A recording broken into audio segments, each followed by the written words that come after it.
আসসালামু আলাইকুম সবাইকে অসংখ্য শুভেচ্ছা জানাচ্ছি আমাদের আজকের ভার্সিটি ক রিটেন স্পেশাল ক্লাসে।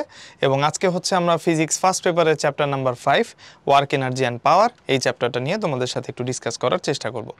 রিটেন এখান থেকে কেমন প্রশ্ন হয় সেটা জানার আগে একটু অ্যানালাইসিসটা জানা জরুরি। যেমন আমরা কৃতকাজ থেকে এখানে মোটামুটি অনেকবার এমসিকিউ আসতে দেখলেও বিগত বছরগুলোয় রিটেন আসতে দেখি নাই। স্প্রিং বল দ্বারা কৃতকাজ এখানেও কিন্তু এমসিকিউ আসছে, রিটেন প্রশ্ন এখান থেকে হয় নাই। সো এখানে যদি আমি একটু ভালো মতো খেয়াল করি আমার কিন্তু রিটেন কোশ্চেন আসার অ্যামাউন্ট এখানে মোটামুটি কম। তারপরে যদি আমরা একটু নেক্সট টপিকের কাছাকাছি যাই, মনে করো আমরা যদি একটু নেক্সটে যাই, শক্তিতে যাই, শক্তিতে কিন্তু সোফার 10 বার রিটেন প্রশ্ন আসছে। সো সেই ক্ষেত্রে আমাকে একটু এটা মাথায় রাখতে হবে, শক্তিটা কিন্তু আমার জন্য রিটেনে বেশ ভালো রকমের ইম্পর্টেন্ট।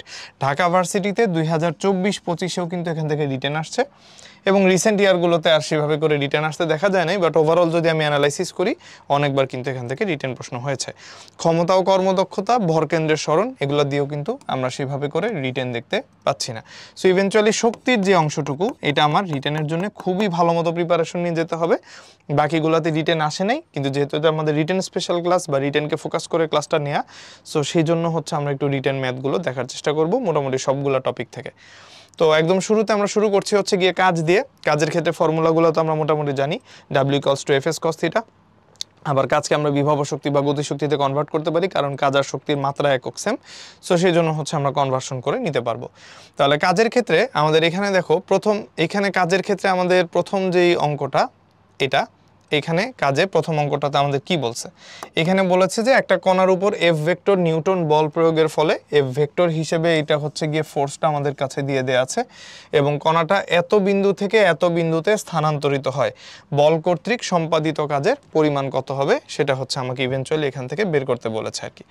তাহলে খেয়াল করো একটু, আমরা যদি একটু এদিক বরাবর তাকাই, প্রথমে আমাদের দুইটা বিন্দু দেয়া, তাহলে বিন্দু থেকে আমাদের যেটা বের করতে হবে সেটা হচ্ছে সরণের পরিবর্তন কতটুকু হয়, মানে ডেল্টা আর ভেক্টর আমার সরণের পরিবর্তন কতটুকু হবে সেটা হচ্ছে গিয়ে আগে বের করে নিতে হবে। তাহলে কণাটা এত বিন্দু থেকে এত বিন্দুতে যদি যায়, দুইটা বিন্দুকে যদি আমরা ভেক্টর কোঅর্ডিনেট হিসেবে বের করতে চাই, তাহলে X axis, Y axis, Z অ্যাক্সিসের আমার মানগুলা বা সহগের মানগুলা দিয়ে দেয়া আছে। তাহলে শেষে যেটা আছে সেটা হচ্ছে গিয়ে আমাদের r2 ভেক্টর, এবং এই r2 ভেক্টর থেকে আমরা মাইনাস করব হচ্ছে গিয়ে আমাদের r1 ভেক্টরটাকে। তাহলে r2 ভেক্টর -2 3 5, তাহলে -2 3 5 কে ভেক্টর হিসেবে লিখলে আসবে -2 প্লাস 3i, তারপর হচ্ছে গিয়ে 3j, -2 প্লাস 3 প্লাস 5, তাহলে এখান থেকে আসলো হচ্ছে গিয়ে প্লাস 5 কে ক্যাপ মাইনাস r1 ভেক্টর যেটা 3 -4 -2, তাহলে 3i minus 4j minus 2k, তাহলে এখান থেকে আমরা দুইটা বিন্দু থেকে ভেক্টরে কনভার্ট করে নিলাম। এরপর আমরা এটা থেকে এটাকে কি করব, শেষ বিন্দু থেকে আদি বিন্দু বিয়োগ করব। তাহলে -2 -3 এখান থেকে আসতেছে হচ্ছে -5i প্লাস 3 মাইনাসে মাইনাসে প্লাস 4 আর 3 হয়ে যাবে হচ্ছে গিয়ে 7, তাহলে এটা 7j, আর প্লাস 5k মাইনাসে মাইনাসে প্লাস 2k, তাহলে প্লাস 5k প্লাস 2k হয়ে যাবে হচ্ছে গিয়ে প্লাস 7k। তাহলে এখান থেকে আমরা ডেল্টা আরটা বের করে ফেলতে পারলাম। এখন আমাকে বের করতে বলেছে কাজের পরিমাণ W। তো W একটা স্কেলার রাশি, কিন্তু আমরা জানি স্কেলার রাশিটা আসে দুইটা ভেক্টর রাশির ডট প্রোডাক্ট থেকে। তাহলে এখান থেকে দুইটা ভেক্টর রাশি, আমরা সরণ ভেক্টরটা বের করে নিলাম, বল ভেক্টরটা দেয়া আছে, এদেরকে হচ্ছে গিয়ে আমরা ইভেনচুয়ালি এখান থেকে ডট করব। তাহলে এফ ভেক্টরে আই ক্যাপের সাথে আছে -2, তাহলে -2 এর সাথে এখানে গুণ হবে হচ্ছে গিয়ে -5, -2 এর সাথে গুণ হবে -5, প্লাস এখানে জে ক্যাপের আগে 3, এখানে জে ক্যাপের আগে 7, তাহলে এখান থেকে আসবে হচ্ছে 3 × 7, প্লাস এখানে কে ক্যাপের আগে 7, ওখানে কে ক্যাপের আগে 4, তাহলে 4 এর সাথে মাল্টিপ্লাইড হবে হচ্ছে 7। ঠিক আছে, তাহলে এইভাবে করে আমরা হচ্ছে গিয়ে মাল্টিপ্লিকেশনগুলো করব, মাইনাসে মাইনাসে চলে আসবে প্লাস, তাহলে 5 × 2 10 আসতেছে, 3 সাথে 21, এখান থেকে আসতেছে 21, অ্যান্ড 4 সাথে 28, এখান থেকে আসতেছে আমার 28। তাহলে 20 20 40, 40 আর 10 50, 50 and 8 58, 58 and 1 59, তাহলে এখান থেকে আমার রেজাল্ট কত আসলো 59 জুল। ঠিক আছে, তাহলে এই যে 59 জুল যেটা আসলো এটাই হচ্ছে আমাদের জন্য কারেক্ট অ্যান্সার। এভাবে করে আমরা কারেক্ট অ্যান্সারটা লিখে দিব আর কি। এবার তাহলে নেক্সট ম্যাথে যাই। নেক্সট ম্যাথে আমাদের এখানে যেটা বলছে সেটা হচ্ছে গিয়ে 70 কেজি ভরের এক ব্যক্তি 20 কেজি ভরের একটা বোঝা নিয়ে 6 মিটার দীর্ঘ একটা সিঁড়ি বেয়ে উপরে উঠলো। তাহলে এরকম একটা লম্বা সিঁড়ি আছে, এই সিঁড়ি বেয়ে একটা লোক একটা নির্দিষ্ট হাইটে কি করলো, উপরের দিকে উঠলো। তো আমাদের এখানে বলে দেওয়া আছে যে 70 কেজি ভরের এক ব্যক্তি, তার গায়ে আবার 20 কেজি ভরের বোঝা আছে। তাহলে দুইটা মিলায়ে আমাদের যে মোট ভর বা টোটাল ম্যাস যেটা হবে, সেই মোট ভরের মান হবে হচ্ছে কত? মোট ভরকে আমরা ক্যাপিটাল এম লিখলাম। ক্যাপিটাল এম এর ভ্যালু হবে 70 প্লাস হচ্ছে 20। তাহলে এখান থেকে আমার মোট ভর আসতেছে হচ্ছে 90 কেজি। 6 মিটার দীর্ঘ একটা সিঁড়ি বেয়ে উপরে উঠলো। তাহলে এই যে আমাদের যে সিঁড়িটা আছে, এই সিঁড়িটা বেয়ে সে উপরের দিকে উঠেছে। সো সিঁড়িটা হচ্ছে গিয়ে 6 মিটার দীর্ঘ। এবং এইখানে পরবর্তীতে লোকটা মনে করো দাঁড়ায় আছে এবং তার পিঠে বড় একটা বোঝা এভাবে করে আছে। সো সে হাত দিয়ে বোঝাটাকে ধরে রাখছে। ওকে, তাহলে এই লোকটা হচ্ছে গিয়ে এখান থেকে উঠে আসলো বোঝা নিয়ে। 6 মিটার দীর্ঘ সিঁড়িটি অনুভূমিক তলের সাথে 30 ডিগ্রি কোণ করে আছে। তাহলে হরাইজন্টালের সাথে এই সিঁড়ির ক্রিয়েটেড অ্যাঙ্গেল হচ্ছে কত? 30 ডিগ্রি। তো বলেছে ওই ব্যক্তি কত কাজ করলো সেটা হচ্ছে আমাকে ইভেনচুয়ালি এখান থেকে ফাইন্ড আউট করতে হবে। তাহলে লোকটা যখন এই পরিমাণ উচ্চতা উঠে আসে, সে এখান থেকে নিয়ে কতটুকু উচ্চতা কভার করে, মানে ভূমি থেকে নিয়ে সে কতটুকু উচ্চতায় আছে, উচ্চতাটা হচ্ছে এখান থেকে এইচ। তাহলে আমাদের এখানে আমরা যেটা জানি সেটা হচ্ছে গিয়ে এই লোকটা এই নির্দিষ্ট পরিমাণ উচ্চতায় উঠতে যতটুকু কৃতকাজ করবে, এই কৃতকাজটাই ওই বিন্দুতে যাওয়ার পরে তার যে বিভব শক্তি তার মধ্যে জমা হবে সেটার সমান সমান হবে, তাই না? আমরা জানি কাজ আর শক্তি মাত্রা এবং এককের দিক থেকে সেম জিনিস। তাহলে লোকটা যে পরিমাণ কাজ করে ওই বিন্দুতে উঠবে সেটাই হচ্ছে তার জন্য ওই বিন্দুতে সঞ্চিত বিভব শক্তির পরিবর্তনের মানটা। তাহলে কৃতকাজ সমান সমান আমরা এইভাবে বিভব শক্তি দিয়ে বের করতে পারি। তাহলে বিভব শক্তি আমরা কি দিয়ে বের করব? mgh দিয়ে। এখন h যেটা আছে আমাদের, এই এইচটা কি? আমাদের এই ছবিতে এইচটা হচ্ছে কি আমাদের লম্ব। আমাদের এই ছবিতে এইচটা হচ্ছে লম্ব, এটা হচ্ছে আমাদের ভূমি যেটার মান আমি জানি না। আর এটা হচ্ছে 6 মিটার, এটা হচ্ছে আমাদের জন্য অতিভুজ। আমার লম্ব দরকার, আমি অতিভুজ জানি, তাহলে এখান থেকে আমি সাইন থিটা লিখতে পারি হচ্ছে গিয়ে লম্ব ডিভাইডেড বাই অতিভুজ। তাহলে লম্বর মান হচ্ছে গিয়ে এইচ আর অতিভুজের মান হচ্ছে গিয়ে 6। তাহলে সেই ক্ষেত্রে এইচ এর মানটা আমরা এখান থেকে আলাদা করে বের করে নিতে পারি 6 multiplied by sine theta. Sine থিটার মান কত? সাইন থিটার মান সাইন 30 ডিগ্রি। সাইন 30 ডিগ্রি মানে কত? হাফ। তাহলে এখান থেকে আমার আসতেছে হচ্ছে 6 মাল্টিপ্লাইড বাই হাফ মানে হচ্ছে 3 মিটার। এটা আমি আলাদা করে এখানে এইচ এর মানটা বের করে রাখলাম। তাহলে আমার এম কত? এম হচ্ছে গিয়ে 90 কেজি। আর হচ্ছে গিয়ে জি এর মান প্রশ্নে সাধারণত বলে দিলে আমরা 10 বসাবো বা 9.8 বসাবো, বলে না দিলে ইন জেনারেল 9.8। তাহলে এখান থেকে আমরা 9.8 দিয়ে গুণ করতে পারি। আর এইচ এর মান হচ্ছে গিয়ে এখান থেকে আমরা পেলাম 3। তাহলে এখন এটাকে হচ্ছে পিওর ক্যালকুলেশন করা লাগবে। 90 মাল্টিপ্লাইড বাই এখানে 98, এখানে হচ্ছে 10, এখানে থাকলো 3, 90 ডিভাইডেড বাই 10, 90 ডিভাইডেড বাই 10 আসবে 9। তাহলে এখান থেকে 9 মাল্টিপ্লাইড বাই 98 মাল্টিপ্লাইড বাই 3, বাকিটুকু পিওর ক্যালকুলেশন। 8 9 72, 72 2 হাতে 7, 9 9 81, 81 আর 7 হচ্ছে 88। তাহলে 882, 882 এর সাথে আবার আমরা 3 মাল্টিপ্লাই করব। তাহলে এইখান থেকে ফাইনালি আমাদের যে কৃত কাজটা আসবে সেই W এর অ্যামাউন্ট আমরা পেয়ে যাব। W এর অ্যামাউন্টটা তাহলে আসতেছে 3 দুগুণে 6, 8 3 8 24 এর 4, হাতে থাকবে 2, 3 8 24 আর 2 26। তাহলে 2646 জুল, এরকম একটা অ্যান্সার আমাদের কাছে চলে আসবে। ঠিক আছে, তাহলে এই অঙ্কে আমরা যে ডাব্লিউটা পেলাম, এই ডাব্লিউর অ্যান্সার হচ্ছে গিয়ে 2646 জুল। এবার তাহলে নেক্সট ম্যাথে যাই। নেক্সট ম্যাথে হচ্ছে আমাদের বলছে একটা বল F ইকুয়ালস টু সামথিং, এর মাধ্যমে একটা কণা এক্স অক্ষ বরাবর স্থির অবস্থা থেকে 8 মিটার পর্যন্ত সরে যায়। তাহলে কই সরলো? 8 মিটার। কোত্থেকে? স্থির অবস্থা থেকে। তাহলে ইনিশিয়ালি ওর অবস্থান ছিল বা ভ্যালু ছিল হচ্ছে গিয়ে 0। তাহলে 8 মিটার পর্যন্ত সরে গেল। কণাটিকে আমরা আরও 2 মিটার স্থানান্তর করতে চাই। তাহলে এই যে 8 মিটার যেটা দেয়া আছে, এই 8 মিটারকে আমরা তাহলে কি বলতে পারি? 8 মিটার হচ্ছে ওর জন্য ইনিশিয়াল পজিশন xi, আর আমরা এটাকে পরবর্তীতে আরও 2 মিটার স্থানান্তরিত করলাম, তাহলে এটা হচ্ছে তার ফাইনাল পজিশন xf। বল দেওয়া আছে 3x² + 4x + 5। আমাকে বলছে অতিরিক্ত কাজটার পরিমাণ বের করতে। খেয়াল করো, ওই যে স্থির অবস্থান থেকে যে 8 মিটার পর্যন্ত সরালাম সেই পর্যন্ত কিন্তু আমার কাছে কাজ চায় নাই। আমার এই 8 মিটার থেকে 2 মিটার এক্সট্রা স্থানান্তর যে করলাম সেটার জন্য আমার অতিরিক্ত কতটুকু কাজ আছে সেটা হচ্ছে আমাকে এখানে বের করতে হবে, যেখানে বল হচ্ছে পরিবর্তনশীল বল।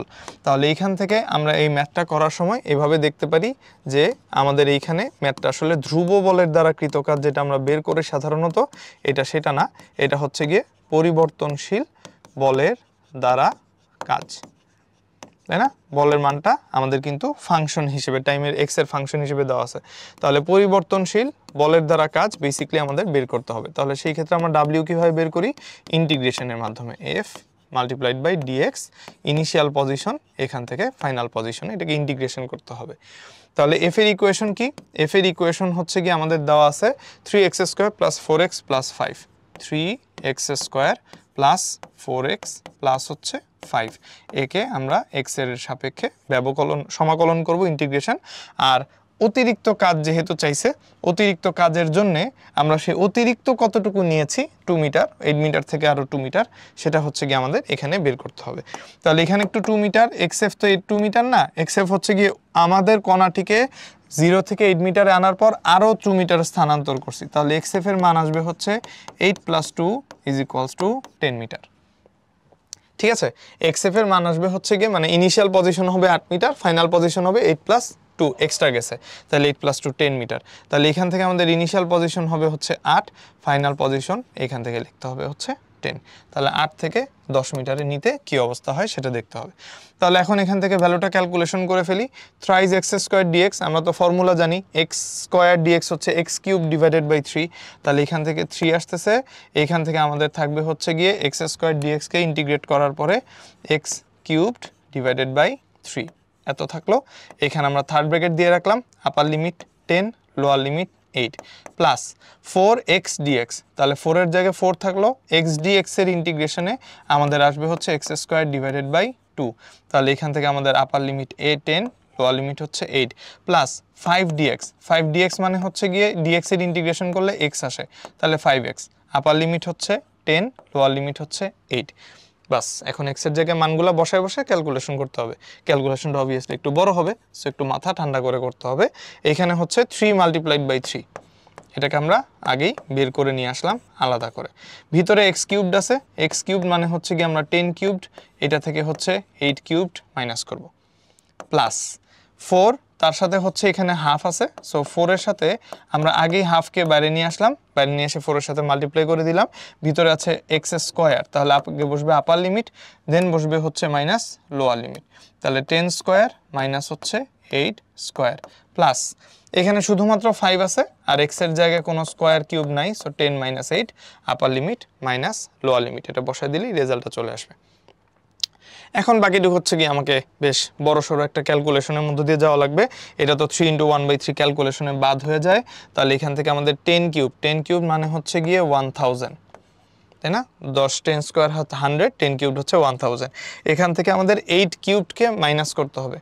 তাহলে 8 কিউব আমরা একটু এক পাশে করে নিই। 8 স্কোয়ার হচ্ছে গিয়ে 64, তার সাথে আরেকটা হচ্ছে 8 মাল্টিপ্লাই করব, তাহলে 4 8 32 2, হাতে থাকবে 3, 6 8 48 আর 3 হচ্ছে 51।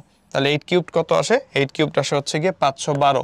1000 থেকে আমাদের 512 মাইনাস করতে হবে, প্লাস 4 × হাফ, এখান থেকে 4 ডিভাইডেড বাই 2 চলে আসবে 2, আর 10 স্কোয়ার মানে হচ্ছে গিয়ে 100, মাইনাস 8 স্কোয়ার মানে হচ্ছে গিয়ে 64, প্লাস 5 × 10 - 8 কত? 10 - 8 হচ্ছে 2। বাস, এই তো ছোট হয়ে গেল। তাহলে 1000 থেকে 500 বিয়োগ করলে কত হয়? 500। তাহলে 500 সাথে যদি আরও 12 মাইনাস করি, সো 500 থেকে 12 মাইনাস হবে 488, 488 আসবে। ঠিক আছে, প্রসেস বুঝছি। 1000 থেকে 500 বিয়োগ করলে 500, আর যদি 512 বিয়োগ করি, সো 500 থেকে আরও পিছনে 500 আসবে, মানে 12 পিছনে আসবে, সো 500 থেকে 12 মাইনাস করলে 488 আসতেছে। তাহলে এইখান থেকে আমাদের রেজাল্ট আসতেছে হচ্ছে 488, প্লাস এইখানে 100 - 64 মানে হচ্ছে গিয়ে 64 আর 6 70, তাহলে 36। 36কে 2 দিয়ে গুণ করলে 60, 6 6 12 72, তাহলে 488 প্লাস 72, প্লাস 5 দুগুণে কত? 5 দুগুণে হচ্ছে 10। তাহলে এখান থেকে আমরা যে টোটাল ডাব্লিউটা ফাইন্ড আউট করতে পারলাম, সেই ডাব্লিউ রেজাল্টটা কত আসে? 8 2 10 আর 0, তাহলে 8 2 10 এর 0, হাতে থাকবে 1, 1 আর 1 2, 7 আর 2 9, 9 আর 8 17, 17 7, হাতে থাকবে 1, 4 আর 1 হচ্ছে 5, তাহলে আমাদের এখান থেকে টোটাল কাজের পরিমাণ কত আসতেছে? এখান থেকে টোটাল কাজের পরিমাণ আসতেছে হচ্ছে গিয়ে 570 জুল। এভাবে করে যখনই আমাদের ইন্টিগ্রেশনগুলো থাকবে আমরা ইন্টিগ্রেশনগুলোকে চেষ্টা করব হচ্ছে গিয়ে নর্মালি আস্তে আস্তে করার, আদারওয়াইজ হচ্ছে গিয়ে যে ভ্যালুগুলো বসায় বসায় ক্যালকুলেশন করতে গেলে কিন্তু এগুলো একটু লম্বা হয়। সো আমি এখান থেকে স্কিপ করতে পারবো না লাইন, যদি চাই বাংলা লাইনটা লিখতে পারবো, মানে লেখার দরকার নেই, সরাসরি আমরা হচ্ছে গিয়ে W = এখান থেকে স্টার্ট করতে পারি রিটেনে করার সময়। সো সরাসরি এফ এর মানটা বসাই দিব, ডিএক্স বসাই দিব, আপার লিমিট লোয়ার লিমিট, এই যে দুইটা লাইন সূত্র সহ লিখছি এটাকে আমরা স্কিপ করতে পারি। তাহলে অঙ্কটা 1 লাইন 2 লাইন 3 লাইন 4 লাইনে শেষ হয়ে যাবে। ঠিক আছে, আমাদের মেইন টার্গেট থাকবে যে এখানে আমরা যখন দেখাচ্ছি তখন তো তোমাদের বোঝানোর সুবিধার জন্য অনেক কিছু লেখা লাগতেছে, দাগাদাগি করা লাগতেছে, পরীক্ষায় তো তোমার এগুলো করার দরকার নাই। সো পরীক্ষায় যা স্যারকে এই 4টা লাইন করে এই 570 জুল পর্যন্ত নিয়ে এসে দিলেই হয়ে গেল। নেক্সট, স্প্রিং বল দ্বারা কৃতকাজ। স্প্রিং বল দ্বারা কৃতকাজেরও মোটামুটি থিওরি আমাদের জানা, হাফ কে এক্স স্কোয়ার যদি আমাদের গতিশক্তি চায়, তারপর হচ্ছে গিয়ে এক্স আমরা যখন বের করি F = kx দিয়ে, সো এফ হচ্ছে বল, কে হচ্ছে স্প্রিং কনস্ট্যান্ট, এক্স হচ্ছে গিয়ে ওই যে স্প্রিংয়ের যে সরণটা সেটা সরণের মানটা। তাহলে এইভাবে করে আমরা স্প্রিং কনস্ট্যান্ট বা ফোর্স বা এক্স বের করে নিতে পারি। আচ্ছা, স্প্রিং বল দ্বারা কৃতকাজ, এই স্প্রিং বল দ্বারা কৃতকাজের ক্ষেত্রে আমাদের প্রথমে যে কোশ্চেনটা বলছে সেটা একটু ভালো মতো পড়ে দেখি কি বলছে। যে একটা স্প্রিং ব্যালেন্স, এই স্প্রিং ব্যালেন্সে স্প্রিংয়ের দৈর্ঘ্য হচ্ছে গিয়ে 20 সেন্টিমিটার। একটা স্প্রিং ব্যালেন্স, সেই স্প্রিংয়ের দৈর্ঘ্য হচ্ছে কতটুকু? 20 সেন্টিমিটার। স্প্রিংয়ের দৈর্ঘ্য দেওয়া আছে এক্স, যা 0 থেকে 60 নিউটন পর্যন্ত পরিমাপ করতে পারে। তার মানে ম্যাক্সিমাম কতটুকু পরিমাপ করতে পারে? বল এফ পরিমাণ। তাহলে যেহেতু এফ পরিমাণ হচ্ছে গিয়ে বল পরিমাপ করতে পারে এবং এফকে আমরা হচ্ছে গিয়ে এখানে এফ ম্যাক্স লিখি, এফ ম্যাক্সের সর্বোচ্চ মান, এইখান থেকে আমরা স্প্রিংয়ের যে কনস্ট্যান্ট আছে স্প্রিং কনস্ট্যান্টকে সেটা বের করে নিতে পারবো। বলছে স্প্রিংটি যখন 40 নিউটন পরিমাপ করে তখন এর বিভব শক্তি কত হবে সেটা হচ্ছে আমরা এখান থেকে ফাইন্ড আউট করবো আর কি।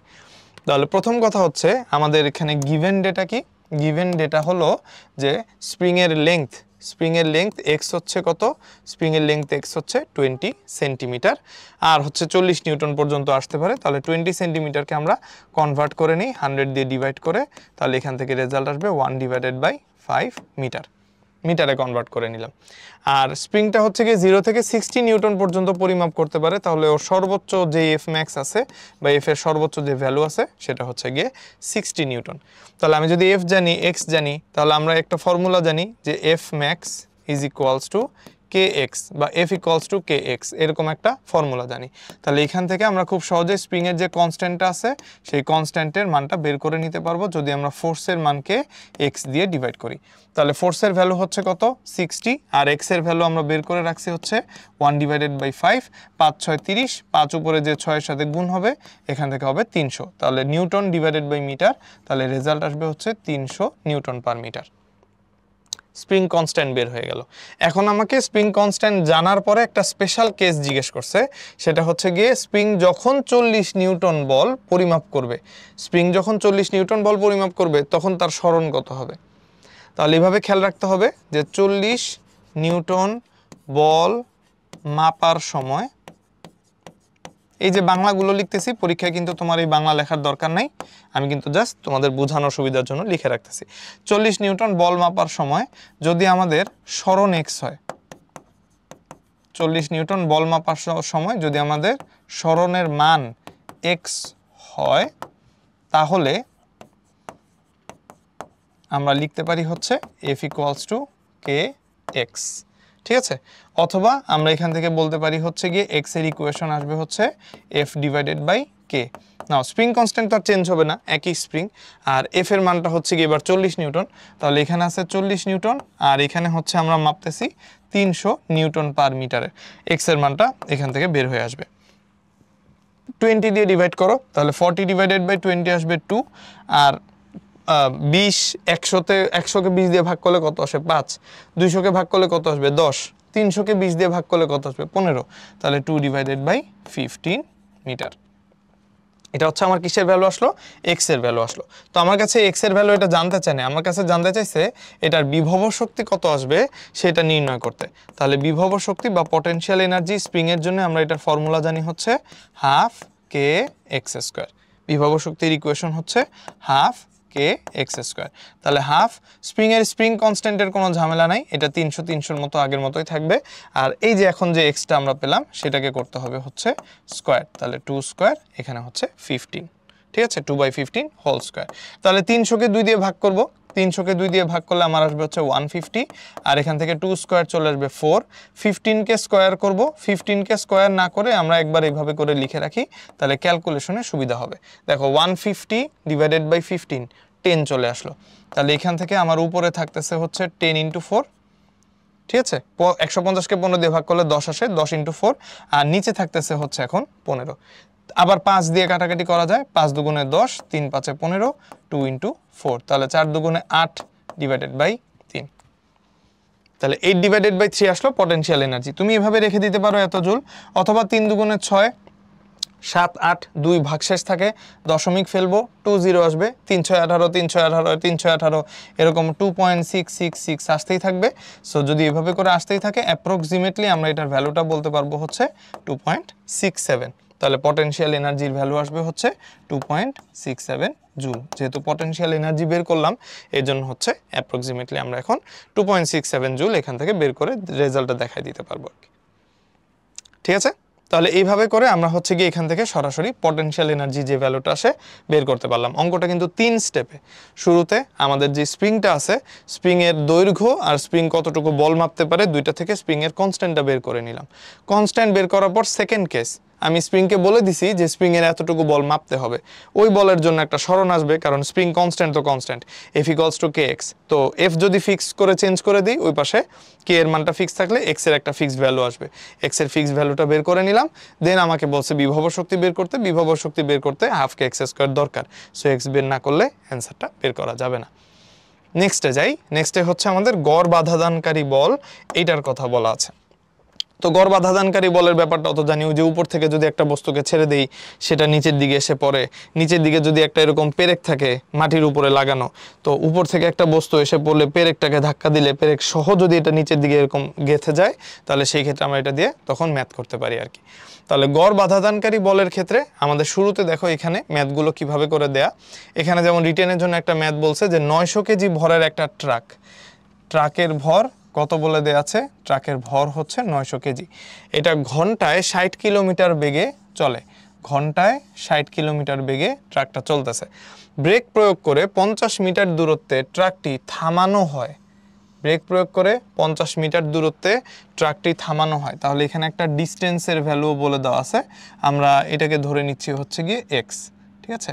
ডিস্টেন্সের একটা ভ্যালু বলে দেওয়া আছে, আমরা এই ভ্যালুটাকে ধরে নিচ্ছি, এই এখানে লেখা হয় না কেন, ডিস্টেন্সের যে ভ্যালুটা দেয়া আছে আমরা এই ভ্যালুটাকে বা 50 মিটারকে ধরে নিচ্ছি হচ্ছে এটা এক্স এর ভ্যালু। তো জিজ্ঞেস করছে যে যদি ভূমির ঘর্ষণ বল 200 নিউটন হয়, তার মানে এটা হচ্ছে আমার ফ্রিকশন ফোর্স, এটা হচ্ছে আমার ফ্রিকশন। তাহলে ব্রেক দ্বারা সৃষ্ট বলের পরিমাপ আমার গণনা করতে বলছে, যে ব্রেক দ্বারা কতটুকু বল আমরা এখান থেকে ফাইন্ড আউট করতে পারছি। তো এখন আমার কথা হচ্ছে, আমরা একটা ফর্মুলা বা একটা থিওরি জানি, একটা উপপাদ্য জানি, সেটাকে আমরা বলি হচ্ছে কাজ শক্তি উপপাদ্য, তাই না? আমরা এরকম একটা উপপাদ্য শিখছি, কাজ শক্তি উপপাদ্য, বা যেটাকে আমরা ইংলিশে বলি হচ্ছে কি ওয়ার্ক এনার্জি থিওরেম। তো কাজ শক্তি উপপাদ্য কি বলে, বস্তুর উপর কৃত কাজ বস্তুর গতিশক্তির পরিবর্তনের সমান।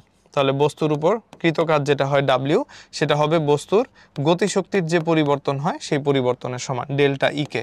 তাহলে এখান থেকে আমরা লিখতে পারি হচ্ছে গিয়ে গতিশক্তি ইকে ফাইনাল বিয়োগ গতিশক্তি শুরুতে যা ছিল ইনিশিয়াল। তাহলে ফাইনাল গতিশক্তি থেকে ইনিশিয়াল গতিশক্তি আমরা যদি মাইনাস করে দিই, তাহলে হচ্ছে আমি এখান থেকে W যে ভ্যালুটা আছে সেটা পেয়ে যাব। তাহলে এখন চিন্তা করো, বস্তুটাকে আমরা যেহেতু থামায় ফেলছি, তাহলে এটার ভি এর মান কি আসবে, ভি এর মান আসবে হচ্ছে 0। যদি ভি এর মান 0 আসে, তাহলে আমরা ই কে এফ যেটা লিখবো, মানে ডাব্লিউ কে তো হচ্ছে কি আমরা এইভাবে করে লিখবো সামেশন অফ এফ তার সাথে x is equals two E K F minus E K I. এইটাকে আমরা কিভাবে লিখি, বা ইন জেনারেল ফর্মুলাটাকে লিখি, পরেরটা তোমাদেরকে পরে বুঝাই। W equals to F x এরকম। আর এই পাশে হচ্ছে কি আমরা যখন এটা লিখি তখন আসতেছে হচ্ছে half M V square minus u square, half M V square minus u square. তো ভি এটার 0, শেষ বেগ শূন্য, শেষ বেগ শূন্য হওয়ার জন্য আমার ইকে ফাইনাল যেটা এটার ভ্যালু 0 চলে আসবে, অ্যান্ড ডাব্লিউর ভ্যালুটা আসবে মাইনাস ইকে, মানে minus u square, half M U square দিয়ে যেটা আসে। ইউ এর ভ্যালুটা আমরা এখান থেকে বের করে নিতে পারবো ঘন্টায় 60 কিলোমিটার, তার মানে 60 kilometre per hour, 60 kilometre per hour.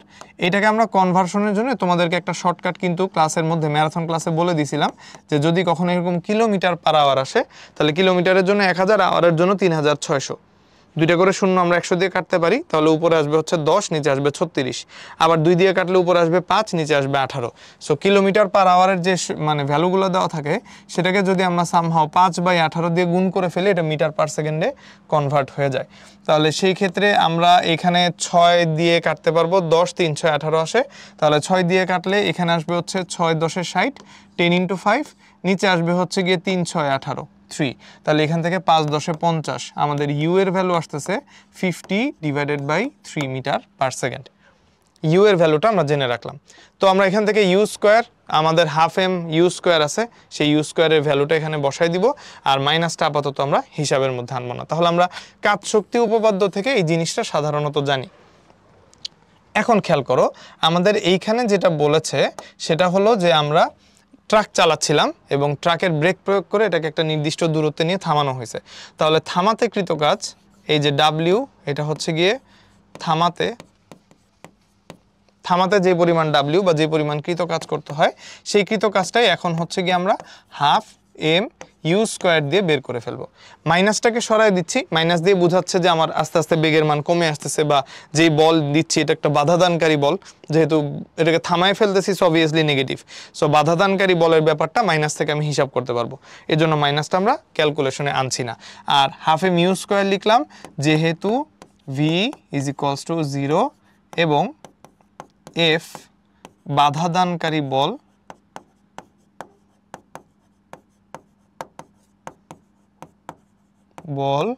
বিধায় নেগেটিভ সাইন নিলাম না। ঠিক আছে, আমাদের ইকুয়েশনে কিন্তু এই ডাব্লিউ সমান সমান হাফ এম ইউ স্কোয়ারের মাইনাসটা সামনে চলে আসে, so minus half M U square এরকম একটা ভ্যালু আসবে। সো ইভেনচুয়ালি আমার যে কাজটা হবে ঋণাত্মক। সো কাজটা যখন ঋণাত্মক হবে তখন আমার এফ এক্স থাকবে, এখানে ঘর্ষণ বল এটার একটা নেগেটিভ ফোর্স, আবার ব্রেক প্রয়োগ করছি সেটার একটা নেগেটিভ ফোর্স, অলরেডি আমার রেজাল্টটা ওইখানেই নেগেটিভ আসতেছে, মানে অনেকটা ওই যে মন্দন বলে ফেললে যেমন মাইনাস আর বলতে হয় না, ব্যাপারটা ওইভাবে করে হিসাব করতে পারি। তো আমাদের এই এফ এক্স যেটা, এটা হচ্ছে গিয়ে ডাব্লিউ, থামাতে আমার যতটুকু কাজ করতে হয় ইজ ইকুয়ালস টু হচ্ছে হাফ এম ইউ স্কোয়ার, কারণ ভি স্কোয়ারের মানটা হচ্ছে এখান থেকে 0। তাহলে ডাব্লিউ থামাতে আমার কতটুকু কাজ করতে হবে, আমাকে বল প্রয়োগ করতে হবে একটা এফ ব্রেক দিয়ে, আর তার সাথে আরেকটা বল প্রয়োগ করতে হবে হচ্ছে গিয়ে এফ ফ্রিকশনের জন্য আরেকটা বল প্রয়োগ করতে হবে। তাহলে এই হচ্ছে গিয়ে দুইটা বল, একসাথে দুই বল মিলে ওরে থামানোর চেষ্টা করতেছে। কতটুকু দূরত্বে যে থামাইতে পারছে, এক্স পরিমাণ দূরত্বে যে থামাতে পারছে, ইজ ইকুয়ালস টু এখান থেকে থাকবে হচ্ছে গিয়ে হাফ এম ইউ স্কোয়ার। বাকিটুকু তুমি এখন মান বসায় ক্যালকুলেশন করবে আর কি। তো এইখান থেকে তোমার কাছে কি জানতে চাইছে, তোমার কাছে জানতে চাইছে হচ্ছে এফ ব্রেক, বল প্রয়োগ, ব্রেক দ্বারা সৃষ্ট কতটুকু বল সেটা।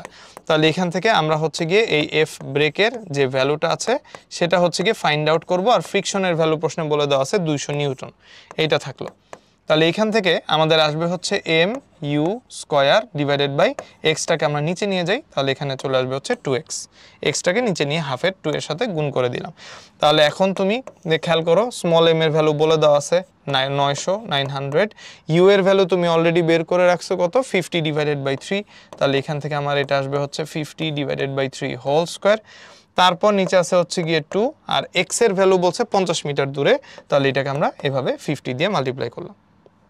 50 × 2 100, 900/100 হচ্ছে 9, তাহলে এখান থেকে আমাদের ক্যালকুলেশনে উপরে থাকতেছে 9, 50 স্কোয়ার হয়ে যাবে, 50 স্কোয়ার হচ্ছে গিয়ে 5 স্কোয়ার মানে 25, তারপর দুইটা 0, তাহলে 2500, আর 3 স্কোয়ার এটা আমাদের স্কোয়ার হয়ে আসে 9, তাহলে এখান থেকে আমাদের 9 ক্যান্সেল আউট হওয়ার পরে রেজাল্ট থাকতেছে হচ্ছে 2500।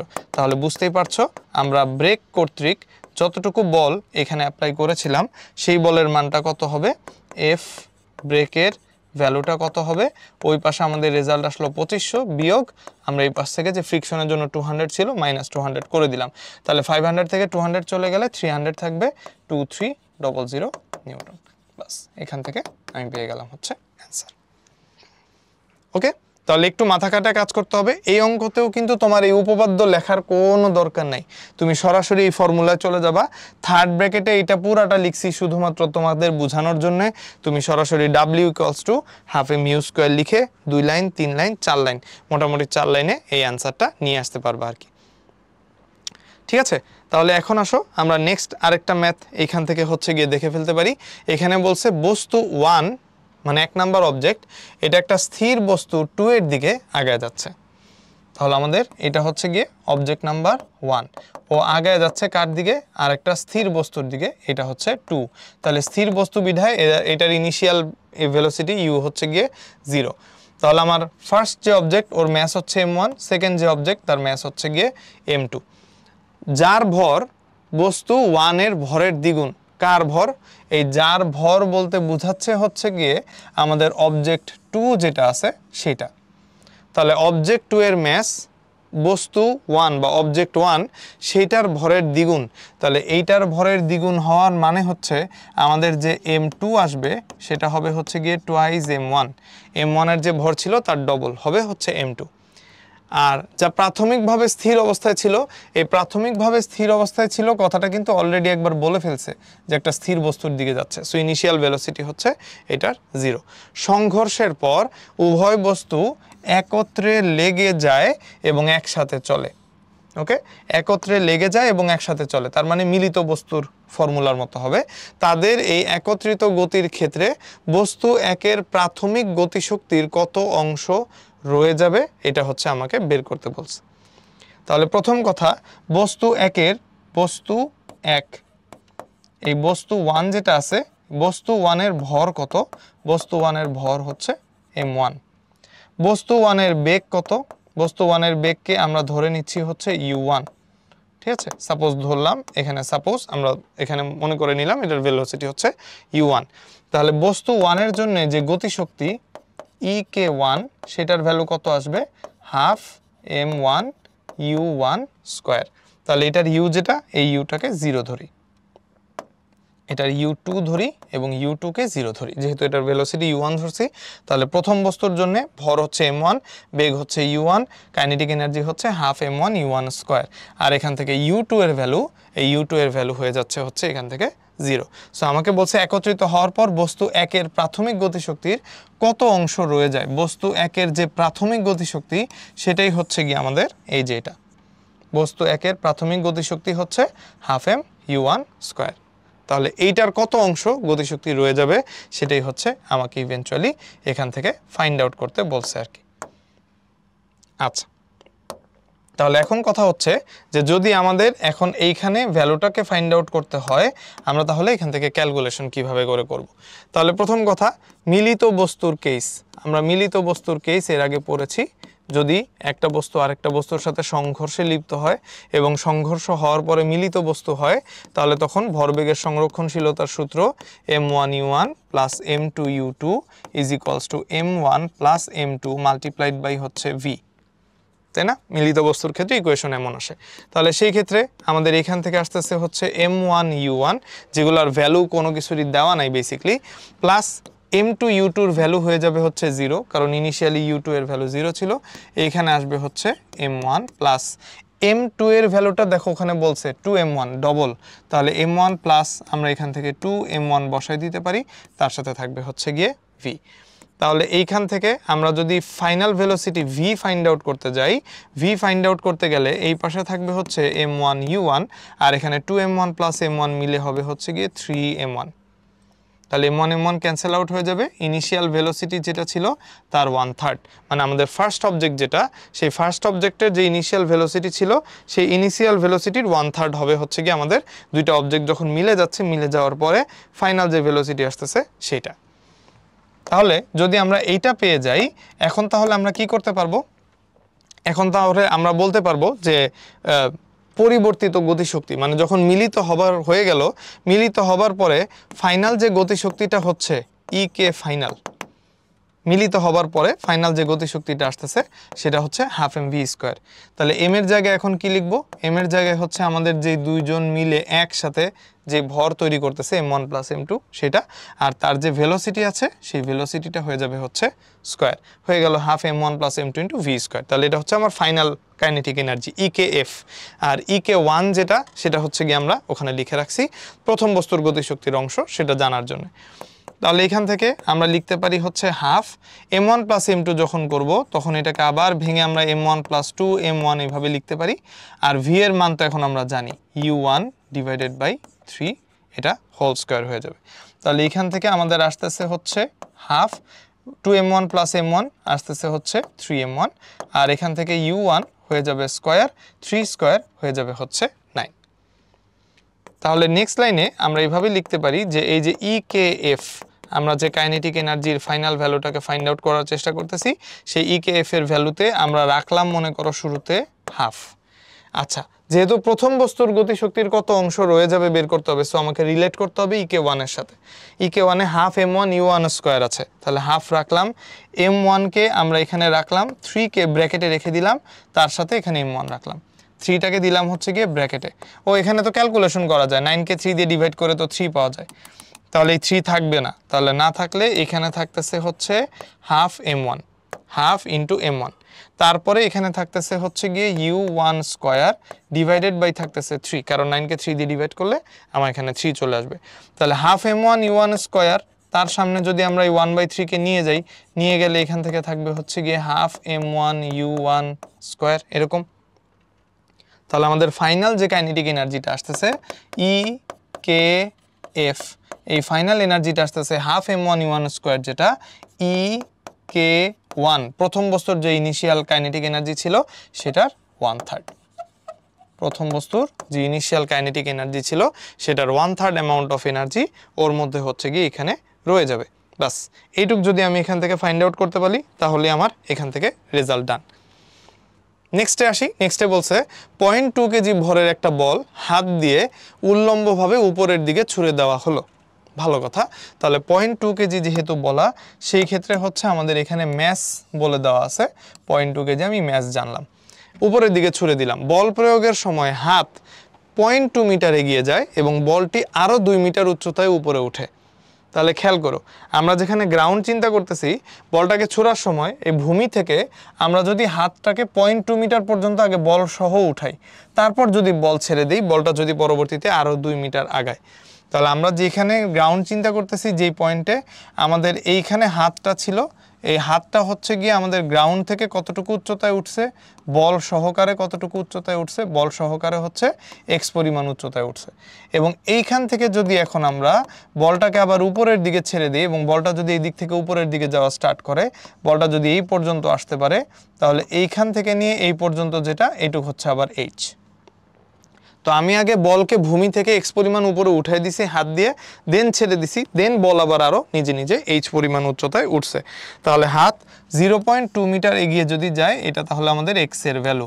0.2 মিটার মানে হচ্ছে 2 ডিভাইডেড বাই 10, বা 2 ডিভাইডেড বাই 10 কে 2 দিয়ে কাটলে আসবে 1 ডিভাইডেড বাই 5 মিটার, কনভার্ট করে নিলাম দশমিকটা। আর বলটা আরও 2 মিটার উচ্চতায় উঠে, এটা হচ্ছে তাহলে আমাদের h এর ভ্যালু। g এর মান কোশ্চেন এবার উল্লেখ করে দিছে 10 ধরতে, এবং আমাকে বলেছে যে বলের মানটা কত হবে সেটা হচ্ছে কি আমাকে ফাইন্ড আউট করতে হবে আর কি। ঠিক আছে, তাহলে আমরা এখান থেকে একটা নির্দিষ্ট পরিমাণ বল দিচ্ছি, এই যে আমাদের কি বললাম একটু আগে, গড় বাধাদানকারী বলের যে ব্যাপারটা, তাহলে সেই ক্ষেত্রে বস্তুটা একটা নির্দিষ্ট উচ্চতায় উঠতেছে। তাহলে যেই পরিমাণ কাজ করব, বস্তু হচ্ছে গিয়ে সেই পরিমাণ কাজ দিয়ে বিভব শক্তিতে একটা নির্দিষ্ট উচ্চতায় উঠবে। তাহলে কাজের ক্ষেত্রে আমরা W = লিখতে পারি Fx, আর পটেনশিয়াল এনার্জি যেটা সেটা আসবে হচ্ছে mg ইন্টু ভূমি থেকে টোটাল উচ্চতা যেটা সেটা নিতে হবে, তাহলে x প্লাস h বা h প্লাস x যেভাবে করে লিখি আর কি। তাহলে এখান থেকে আমাদেরকে জাস্ট f এর ইকুয়েশনটা দিয়ে f এর মানটা বের করতে বলেছে, mg h plus x divided by হচ্ছে x। এখন তুমি সব মান জানো, বসায় দাও। m এর মান হচ্ছে গিয়ে 0.2 কেজি, এটাকেও ভেঙে লেখো 2 ডিভাইডেড বাই 10, 2 ডিভাইডেড বাই 10 কে আমরা বলতে পারি 1/5। তাহলে আমাদের স্মল m এর ভ্যালু আসতেছে হচ্ছে 1 ডিভাইডেড বাই 5 কেজি। g এর ভ্যালু কত? g এর ভ্যালু ধরতে বলেছে আমাকে 10, h এর ভ্যালু 2 মিটার, x এর ভ্যালু হচ্ছে 1/5, তাহলে 2 এর সাথে আমরা 1/5 প্লাস করে রাখবো। ভাগ করব আবার কত দিয়ে? x দিয়ে, যেখানে x এর ভ্যালু হচ্ছে গিয়ে 1/5। তাহলে 1/5 এর 5 উপরে উঠে যাবে, উপরে উঠে এই 1/5 এখানে যেটা আছে তার সাথে ক্যালকুলেশনে কাটাকাটি চলে যাবে। তাহলে 1/5 মাল্টিপ্লাইড বাই নিচের 5 multiplied by 10 multiplied by 2 into এই 2 প্লাস হাফ। 2 প্লাস হাফ মানে আমরা যদি নিচে লসাগু 5 নেই তাহলে 5 দুগুণে 10 প্লাস হচ্ছে 1। এটা হচ্ছে ব্র্যাকেটের ক্যালকুলেশন 2। তাহলে 5 ক্যান্সেল আউট হয়ে যাবে, এখান থেকে রেজাল্টে থাকবে হচ্ছে গিয়ে 10, এখানে রেজাল্টে আসবে হচ্ছে 10 + 1 11, নিচে থাকবে হচ্ছে গিয়ে 5। তাহলে 10 ডিভাইডেড বাই 5 হবে 2, 11 ইন্টু 2, এখান থেকে আসতেছে 22। তাহলে আমরা তো ফোর্স বের করছি, তাহলে এখান থেকে রেজাল্ট আসবে হচ্ছে কত? 22 নিউটন। তাহলে এখান থেকে আমরা ফাইনালি কিসের মানটা পেয়ে গেলাম? আমাদের কতটুকু বল এটাকে উপরের দিকে উঠাতে দরকার, সেই বলের অ্যামাউন্টটা এখান থেকে আমরা তাহলে ফাইন্ড আউট করে ফেলতে পারলাম আর কি। ঠিক আছে, এবার তাহলে নেক্সটে আসো। এখানে বলছে যে একটা বন্দুকের গুলি 100 কিলোমিটার পার ঘন্টা মানে 100 কিলোমিটার পার আওয়ার বেগে উপরের দিকে ছুড়লাম, ছোড়ায় 15 সেন্টিমিটার পুরো ছাদ গুলিটা ভেদ করার পর অর্ধেক বেগ হারায়। ভালো মতো খেয়াল করো, এরকম একটা ছাদ আছে, ঠিক আছে, 15 সেন্টিমিটার পুরু। তাহলে এই ছাদের পুরুত্ব কত? 15 সেন্টিমিটার। আমরা একটা গুলি ছুড়লাম, গুলিটা যখন ছুড়লাম আমার কাছে মনে করো এমন একটা বুলেট আছে, গুলিটা যখন আমরা এখান থেকে ছুড়লাম বুলেটটা যাচ্ছে যাচ্ছে যাচ্ছে যাচ্ছে, যেতে যেতে এটাকে ভেদ করলো, বুলেটটা যেতে যেতে এটাকে ভেদ করলো, ভেদ করে উপরের দিকে উঠে গেল। এবং যখন 15 সেন্টিমিটার পুরো এই ছাদটা ভেদ করলো, ভেদ করার পরে ওর ইনিশিয়াল যে বেগ ছিল বেগটা তার অর্ধেক হয়ে যায়, মানে বন্দুকের যে গুলিটা আমরা মারছিলাম 100 কিলোমিটার পার আওয়ার বেগে সেটার বেগটা এখন অর্ধেক হয়ে যাবে। তাহলে প্রথম কাজ আমরা একটা কাজ করি, এই 100 কিলোমিটার পার আওয়ার ঘন্টা বেগ এটাকে আগে মিটার পার সেকেন্ডে কনভার্ট করে নিই। তাহলে যে ভেলোসিটি আমরা ইনিশিয়ালি ইউ ধরি, আদি বেগ যেহেতু, তাহলে ইউ এর মান আসবে হচ্ছে গিয়ে 100 ইন্টু এই যে একটু আগে যে শর্টকাটটা বললাম কিলোমিটার পার আওয়ার, এটাকে হচ্ছে আমরা ইভেনচুয়ালি 5/18 দিয়ে গুণ করব। তাহলে সেই ক্ষেত্রে আমি এখান থেকে সুন্দর মতো ক্যালকুলেশনে জিনিসটাকে মিটার পার সেকেন্ডে কনভার্ট করে নিতে পারবো। তাহলে কিলোমিটারের জন্য 1000, নিচে হচ্ছে 3600, ওইটাকে কাটলে 10/36, আরও কাটলে 5/18। তাহলে এইখান থেকে আমি 2 দিয়ে ডিভাইড করতে পারি, এইখানে আসবে হচ্ছে গিয়ে 50 মাল্টিপ্লাইড বাই 5, আর এখানে আসবে হচ্ছে 18 ডিভাইডেড বাই 2 মানে হচ্ছে গিয়ে 9। তাহলে 5×50 মানে হচ্ছে 250, 250কে 9 দিয়ে ভাগ করলে যা আসে এটা হচ্ছে তার আদি বেগ, ইউ হচ্ছে এত। তাহলে এখানে যখন বুলেটটা ঢুকতেছে বুলেটটার বেগ ছিল কত? ইউ। আর বুলেটটা যখন এখান থেকে বের হয়, বের হওয়ার পরে তার অর্ধেক বেগ হারায়, পুরো ছাদ ভেদ করার পর সে অর্ধেক বেগ হারালে এই সময় তার বেগের মান হবে হচ্ছে গিয়ে ইউ ডিভাইডেড বাই 2, আদি বেগের হাফ। তো যদি অর্ধেক বেগ হারায় গুলিটি পুনরায় উপর হতে নিচে নেমে এসে ছাদটিকে আঘাত করে। তাহলে এই যে গুলিটা ছাদ ভেদ করে গেল, আবার এই ছাদ ভেদ করে যাওয়ার পরে গুলিটা আবার কি করতেছে? নিচে নেমে এসে এইখানে এসে গুলিটা আবার হিট করলো। তো ছাদটিকে যখন আঘাত করলো, আঘাত করার পরে কত দূর আর ছাদটি ভেদ করবে? তো ওর তো একটা বেগ আছে, সেই বেগে যেহেতু ছাদটা ভেদ করলো সে হচ্ছে গিয়ে গুলিটা হয়তো আরও কিছু দূর ভিতরে ঢুকবে, ঢুকে থেমে যাবে। তো আমাকে এইটুকুই জিজ্ঞেস করছে যে আর কতটুকু ঢুকবে, এইখান থেকে হচ্ছে আমাকে এই অংশটুকু ইভেনচুয়ালি ফাইন্ড আউট করতে বলেছে আর কি ম্যাথের মধ্যে। ঠিক আছে, পুরো প্রসিডিওরটা একটু ভালো মতো আবার চিন্তা করো। একটা ছাদ 15 সেন্টিমিটার পুরুত্বের, এই 15 সেন্টিমিটার পুরুত্বের ছাদে আমরা নিচ থেকে একটা ইউ বেগে বুলেট মারছি, বুলেটটা ছাদ ভেদ করতে পারছে, ভেদ করার পর তার বেগ হাফ হয়ে গেছে, হওয়ার পরে সে উপরে উঠে আবার জি এর আকর্ষণে নিচের দিকে নামা শুরু করছে এবং ছাদকে আবার হিট করছে। হিট করার পরে আবার যেহেতু বেগ অর্ধেক হয়েছে, সো বেগ তো কিছু থাকবে, সেই বেগ নিয়ে ও হচ্ছে আবার বুলেটের আমাদের ছাদের অপর প্রান্তে এসে হিট করছে এবং অপর প্রান্ত থেকে ও হচ্ছে গিয়ে নিচের দিকে নেমে আসবে। কতটুকু নেমে আসবে এটাই হচ্ছে কি আমাদের ইভেনচুয়ালি ফাইন্ড আউট করার কাজ। তাহলে এখন চিন্তা করো যে আমাদের এই বুলেটের আদি বেগ ইউ যদি আমরা এরকম ধরে নিই, তাহলে আমরা ধরলাম হচ্ছে কি, আমরা ধরে নিছি হচ্ছে যে এই যে বুলেটটা আছে বুলেটের আদি বেগ হচ্ছে ইউ। ঠিক আছে, তাহলে আদি বেগ ইউ হলে ছাদ ভেদ করার পরে, ছাদ ভেদ করার পরে বেগ হবে কত? ছাদ ভেদ করার পরে বেগ হবে হচ্ছে ইউ ডিভাইডেড বাই 2। আদিতে আমরা যে ইউ ধরছি সেই ইউকে হচ্ছে আমরা এখান থেকে ইউ ডিভাইডেড বাই 2 করে ফেলবো। তাহলে এখন আমার কথা হচ্ছে এই যে ও যে ইউ বাই 2 বেগ নিয়ে আবার ফিরে আসতেছে, এইখানে ওর অবশিষ্ট গতিশক্তি কত? সবার আগে এটা হচ্ছে আমরা একটু ফাইন্ড করে রাখবো। ওর বেগ হয়ে গেল ইউ বাই 2, হাফ হয়ে গেছে। এই হাফ নিয়ে ওর আর কতটুকু গতিশক্তি অবশিষ্ট আছে সেটা যদি আমরা ফাইন্ড আউট করতে চাই, তাহলে এখান থেকে এটার আমরা নাম দিলাম হচ্ছে গিয়ে ই কে প্রাইম। এটার আমরা নাম দিলাম ই কে প্রাইম। এই ই কে প্রাইমের ভ্যালুটা হবে হচ্ছে তাহলে হাফ এম। আমাদের নেক্সট যে বেগটা হচ্ছে গিয়ে এখানে হয়েছে ইউ বাই 2, সেই ইউ বাই 2কে আমরা করব হচ্ছে গিয়ে এখান থেকে হোল স্কোয়ার। তাহলে এইখান থেকে ওর অবশিষ্ট গতিশক্তির পরিমাণ হবে হাফ এম ইউ স্কোয়ার, তার সাথে হচ্ছে এখানে থাকবে 1/4। হাফ 1/2 আছে, 1/2কে স্কোয়ার করলে 1/4 আসতেছে, ইউ স্কোয়ার এখানে আসলো। তাহলে ই কে প্রাইম হবে half M U square multiplied by 1/4। এইটুকু হচ্ছে ওর অবশিষ্ট গতিশক্তি। তাহলে এইবার তুমি চিন্তা করো যে যদি ওর অবশিষ্ট গতিশক্তি এত হয়, ও গতিশক্তি খরচ করছে কতটুকু সেটা বের করতে পারবো না? তাহলে এখান থেকে আমরা একটু খরচের গতিশক্তি কত সেটা বের করতে চাই। তাহলে ব্যয়িত গতিশক্তি কত? ওর কাছে যদি এখন এতটুকু বাকি থাকে, অবশিষ্ট থাকে, তাহলে ব্যয়িত গতিশক্তি কত হবে? ব্যয়িত গতিশক্তি আমরা বের করব কিভাবে? প্রথম কথা, বস্তুটা শুরুতে একটা বেগ ছিল, সেই বেগের জন্য ওর মধ্যে একটা আদি গতিশক্তি জমা ছিল। যেহেতু বেগ ছিল হচ্ছে গিয়ে ইউ, তাহলে শুরুতে ওর একটা আদি গতিশক্তি থাকবে। সেই আদি গতিশক্তি থেকে ও কতটুকু গতিশক্তি ব্যয় করেছে, সেই ব্যয়িত গতিশক্তিকে আমরা কি করব? বিয়োগ করে দিব। আদিতে যে গতিশক্তি আছে সেটা থেকে, মানে ওর কাছে যতটুকু ছিল, মানে মনে করো আমার কাছে সকালবেলা পকেটে টাকা ছিল 100 টাকা, আর অবশিষ্ট রাত্রেবেলা যে আমি মানিব্যাগে দেখলাম আমার কাছে আর 10 টাকা আছে। তোমার কাছে যদি জিজ্ঞেস করি কতটুকু টাকা ব্যয় হয়েছে সারাদিন, তুমি যে সকালে বের হওয়ার সময় 100 দেখছো আর পকেটে এসে লাস্টে 10 টাকা দেখছো, সো তুমি খরচ করছো 90 টাকা। খুবই অবভিয়াস। তাহলে শুরুতে সকালে যত টাকা ছিল বিয়োগ সারাদিনে যত টাকা ব্যয় হয়েছে মাইনাস করলেই আমার কাছে অবশিষ্ট কি বলে ব্যয়িত গতিশক্তিটা পাওয়া যাবে। সেটা ব্যয়িত না, এটা অবশিষ্ট গতিশক্তিটা। সকালবেলা আমি 100 টাকা নিয়ে বের হয়েছি আদি গতিশক্তি, আর আমার সারাদিনে হচ্ছে গিয়ে রাতে আসার পরে আমার পকেটে কতটুকু টাকা অবশিষ্ট আছে? কত? 10 টাকা। তাহলে এই 100 টাকা থেকে 10 টাকা বিয়োগ করলে আমরা হচ্ছে সারাদিনের ব্যয় 90 টাকা, ওইটা পেয়ে যাব। তাহলে আদি গতিশক্তি কত? ওর আদিতে বেগ হচ্ছে গিয়ে ইউ, তাহলে আদিতে যদি বেগ হয় ইউ, তাহলে ওর আদি গতিশক্তি হবে হচ্ছে গিয়ে হাফ এম ইউ স্কোয়ার বিয়োগ ওর অবশিষ্ট গতিশক্তি কত? অবশিষ্ট গতিশক্তি হচ্ছে half M U square into 1/4, মানে 1 divided by 4 half M U square. 1/4কে সামনে নিয়ে আসলাম।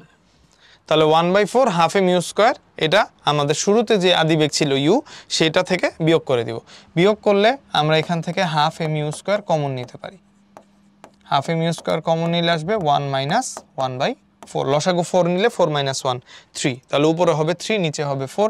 তাহলে এখান থেকে আমরা লিখতে পারি হচ্ছে 3 divided by 4 multiplied by half M U square. এই পরিমাণ এনার্জি আমার কাছে হচ্ছে এখন ব্যয়িত গতিশক্তি হিসেবে কাউন্টেড হবে। তাহলে আমি সারা দিনের শুরুতে আমার কাছে কতটুকু গতিশক্তি ছিল, সেখান থেকে কতটুকু গতিশক্তি অবশিষ্ট আছে এটাকে মাইনাস করে দিলাম। মাইনাস করে দিলে আমার ব্যয়িত গতিশক্তির পরিমাণ কত? 3/4 হাফ এম ইউ স্কোয়ার, সেটা হচ্ছে আমি এখান থেকে পেয়ে গেলাম। এখন আমাকে কোশ্চেনে বলছে গুলিটি পুনরায় উপর থেকে নিচে এসে ছাদটাকে যখন আঘাত করবে কত দূর ছাদটি ভেদ করতে পারবে। ঠিক আছে, তাহলে শুরুতে ওর কাছে এই যে গতিশক্তি ব্যয় করছে, প্রথম কথা হচ্ছে ব্যয়িত গতিশক্তিটা কোথায় গেল, কোথায় ব্যয় হয়েছে গতিশক্তিটা? ইউ থেকে ইউ বাই 2 হয়ে গেছে। এই যে বেগ অর্ধেক হওয়ার যে ট্রানজিশন, শুরুতে বেগ ছিল ইউ, পরবর্তীতে বেগ হয়েছে ইউ বাই 2, এই মাঝখানে যে বেগটা অর্ধেক হয়েছে, ওই অর্ধেক হওয়ার সময় যতটুকু শক্তি ব্যয় হয়েছে ওই শক্তিটাই ব্যয় করে ও হচ্ছে 15 সেন্টিমিটার পুরো ছাদটা ভেদ করতে পারছে। তাহলে এইবার আমাদের মনে রাখতে হবে যে ব্যয়িত গতিশক্তি আমরা যেটা পেলাম যে 3 divided by 4 multiplied by half M U square শক্তি ব্যয় করে গুলিটি কতটুকু ভেদ করে? গুলিটি ভেদ করে 15 সেন্টিমিটার। 15 সেন্টিমিটার পুরো ভেদ করে। ওই একই দেয়ালে আবার ফিরে আসতেছে। তাহলে আমরা যদি এইখানে যতটুকু আছে এইটুকুকে যদি এখান থেকে x পরিমাণ চিন্তা করি, তাহলে এতটুকু শক্তি ব্যয় করে হচ্ছে 15 সেন্টিমিটার। উল্টাভাবে বললে 15 সেন্টিমিটারের জন্য শক্তি ব্যয় হয় এতটুকু। তাহলে যদি এখন আমরা আমাদের কাছে যতটুকু শক্তি বাকি থাকলো, এই যে অবশিষ্ট গতিশক্তি half M U square into 1/4, এই অবশিষ্টটুক যা বাকি আছে, মানে এই পরিমাণ গতিশক্তি অলরেডি আমার ব্যয় হয়ে গেছে। 3/4 half M U one square পরিমাণ ব্যয় হয়ে যাওয়ার পর ওই পাশ থেকে বের হয়ে গেছে। বের হওয়ার পরে ওর কাছে এখন আর কতটুকু গতিশক্তি বাকি, সেটা হচ্ছে অবশিষ্ট পরিমাণ গতিশক্তি। এই গতিশক্তি নিয়েই তো আবার ভেদ করবে, তাহলে এই গতিশক্তি দিয়ে কতটুকু দূরত্ব আর দেয়ালে ভেদ করতে পারবে সেটাই হচ্ছে আমার দেখার বিষয়। তাহলে এতটুকু শক্তি ব্যয় করে ও ভেদ করে হচ্ছে গিয়ে 15 সেন্টিমিটার, এটা হচ্ছে আমার ব্যয় করা গতিশক্তি। আর অবশিষ্ট গতিশক্তি যেটা ই কে প্রাইম, এটুকু হচ্ছে অবশিষ্ট শক্তি। তাহলে ই কে প্রাইম মানে হচ্ছে আমাদের অবশিষ্ট শক্তি, ও সেটুকু ব্যয় করতে রেডি আছে। অবশিষ্ট শক্তি ও ব্যয় করতে চায়, কতটুকু ভেদ করবে এটা বের করব। তাহলে এইটা আমাদের এইখানে 15-র নিচে যে ডিভাইড হয়ে যাবে। আর এই যে ই কে প্রাইম পরিমাণ যে শক্তি আছে, ঐকিক নিয়ম আর কি, ই কে প্রাইম পরিমাণ যে অবশিষ্ট শক্তি আছে সেটা দিয়েও আর কতটুকু ভেদ করতে পারবে।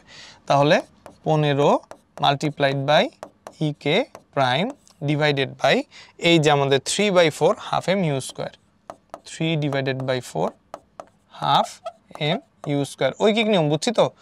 এতটুকু শক্তি ব্যয় করে 15 সেন্টিমিটার, তাহলে একক পরিমাণ শক্তি ব্যয় করে কি হবে 15/এত।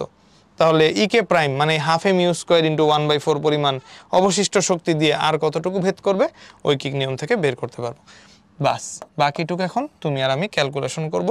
এখানে হচ্ছে 15, ই কে প্রাইমের ভ্যালু হচ্ছে half m 1/4 into half M U square, আর নিচে হচ্ছে আমাদের আছে 3/4 into half M U square. Half M U square cancel out হয়ে যাবে, তাহলে এখানে থাকবে হচ্ছে 15 মাল্টিপ্লাইড বাই 1/4 মাল্টিপ্লাইড বাই 3/4, উপরে এসে উল্টা হয়ে যাবে, সো এটা হয়ে যাবে হচ্ছে 4/3। তাহলে 4 কাটা, 15কে 3 দিয়ে ভাগ করলে 3×5 15, সো 5, এখান থেকে 5 আসলো। 15 নিয়ে যে আমরা বারবার কাজ করতেছি, এটার একক কিন্তু সেন্টিমিটারে, সো খুবই অবভিয়াস এখান থেকে ফাইনালি যে এককটা পাওয়া যাবে সেই এককটা কিন্তু সেন্টিমিটারে আসবে। অঙ্কগুলা কিন্তু বেশ কনসেপচুয়াল এবং অঙ্কগুলা কিন্তু একটু প্যাচ দেওয়া, এবং আমাদের সাধারণত ঢাকা ভার্সিটিতে কিন্তু একটু প্যাচানো অঙ্ক লাস্ট 3-4 বছর ধরে রিটেনে আসতেছে। সো এই অঙ্কগুলা পরীক্ষায় আসবে বা আসবে না এটা নিয়ে কনফিউশন থাকতে পারে, কারণ এই অঙ্কগুলা তোমাকে করানো হচ্ছে। আমরা তো আর প্রশ্ন কেউ করবো না, তুমিও প্রশ্ন করবো না, আমরাও কেউ ঢাকা ভার্সিটি প্রশ্ন করবো না। আমরা আইডিয়া করতে পারি, গেস করতে পারি যে কেমন টাইপের প্রশ্ন আসবে। তোমার এই অঙ্কগুলো যদি প্র্যাকটিস থাকে এবং শর্ট টাইমের মধ্যে যদি এগুলো তুমি তাড়াতাড়ি ক্যালকুলেশন করে বের করে নিয়ে আসতে পারো, মাথা খাটায় প্রসেসটা তাড়াতাড়ি বের করতে পারো, তাহলে তোমার ব্রেইন স্টর্মিংটা ভালো হবে। যদি ব্রেইন স্টর্মিংটা ভালো হয়, মেইন পরীক্ষার দিন যে এই রকম অঙ্ক না দিলেও এই ধাঁচের অঙ্ক থাকলে তুমি নিজেই একটা আইডিয়া জেনারেট করতে পারবা যে আসলে অঙ্কটা কিভাবে আগালে বা কত শর্টে আগালে আমি অঙ্কটার কারেক্ট অ্যান্সার বের করে নিয়ে আসতে পারবো আর কি। ঠিক আছে, সব অঙ্ক ছোট হবে না রিটেনের, এটাও একটা ইম্পর্টেন্ট জিনিস, অবশ্যই মাথায় রাখবা। সব অঙ্ক কিন্তু আমরা ছোট করে সলভ করতে পারি না, রিটেনেও কিন্তু বেশ বড় বড় অঙ্কগুলোই আসে। সো কারো যদি মনে হয় ভাই অঙ্কটা তো অনেক বড় হয়ে গেল, অঙ্ক বড় হইতে পারে, রিটেনের ক্ষেত্রে এরকম কোনো কথা নাই। তাহলে এখানে হচ্ছে আমাদের ছাদের যে ছবিটা আছে, এই ছবিটা দেয়া ম্যান্ডেটরি না, বাট ছবিটা হচ্ছে কি তোমার বোঝার সুবিধার জন্য। আর যত বাংলা কথা লিখছি এগুলো তুমি ইভেনচুয়ালি মাইনাস করে ফেলতে পারো। যেমন এই যে ব্যয়িত গতিশক্তি, মানে সারাদিনের ব্যয় বের করতে হলে আমার শুরুতে যে টাকা ছিল বিয়োগ যত টাকা রাত্রেবেলা আছে, এগুলো বাংলায় লিখছি, এগুলো তোমার লেখার দরকার নেই, তুমি জাস্ট সরাসরি ফর্মুলা ফেলে অঙ্কগুলা করে দিয়ে আসলেই হয়ে যাবে। ঠিক আছে, আচ্ছা এবার তাহলে আসো আমরা শক্তিতে আসি। শক্তির ক্ষেত্রে আমরা নিয়মকানুন তো জানি, বিভব শক্তি, গতিশক্তি, এগুলো রিলেটেড যে ম্যাথগুলো সাধারণত থাকে সেই ম্যাথগুলোই আমাদের থাকবে। গতিশক্তির জন্য হাফ এম ভি স্কোয়ার, বিভব শক্তির জন্য mgh, তারপর হচ্ছে ভরবেগ যদি বের করতে চাই ভরবেগ দিয়ে, তাহলে গতিশক্তি ই কে সমান পি স্কোয়ার বাই 2m। এইগুলোই হচ্ছে কি আমরা এদিক সেদিক করে মোটামুটি শক্তির যে ম্যাথগুলো আছে সেগুলো একটু আস্তে আস্তে দেখার চেষ্টা করবো আর কি।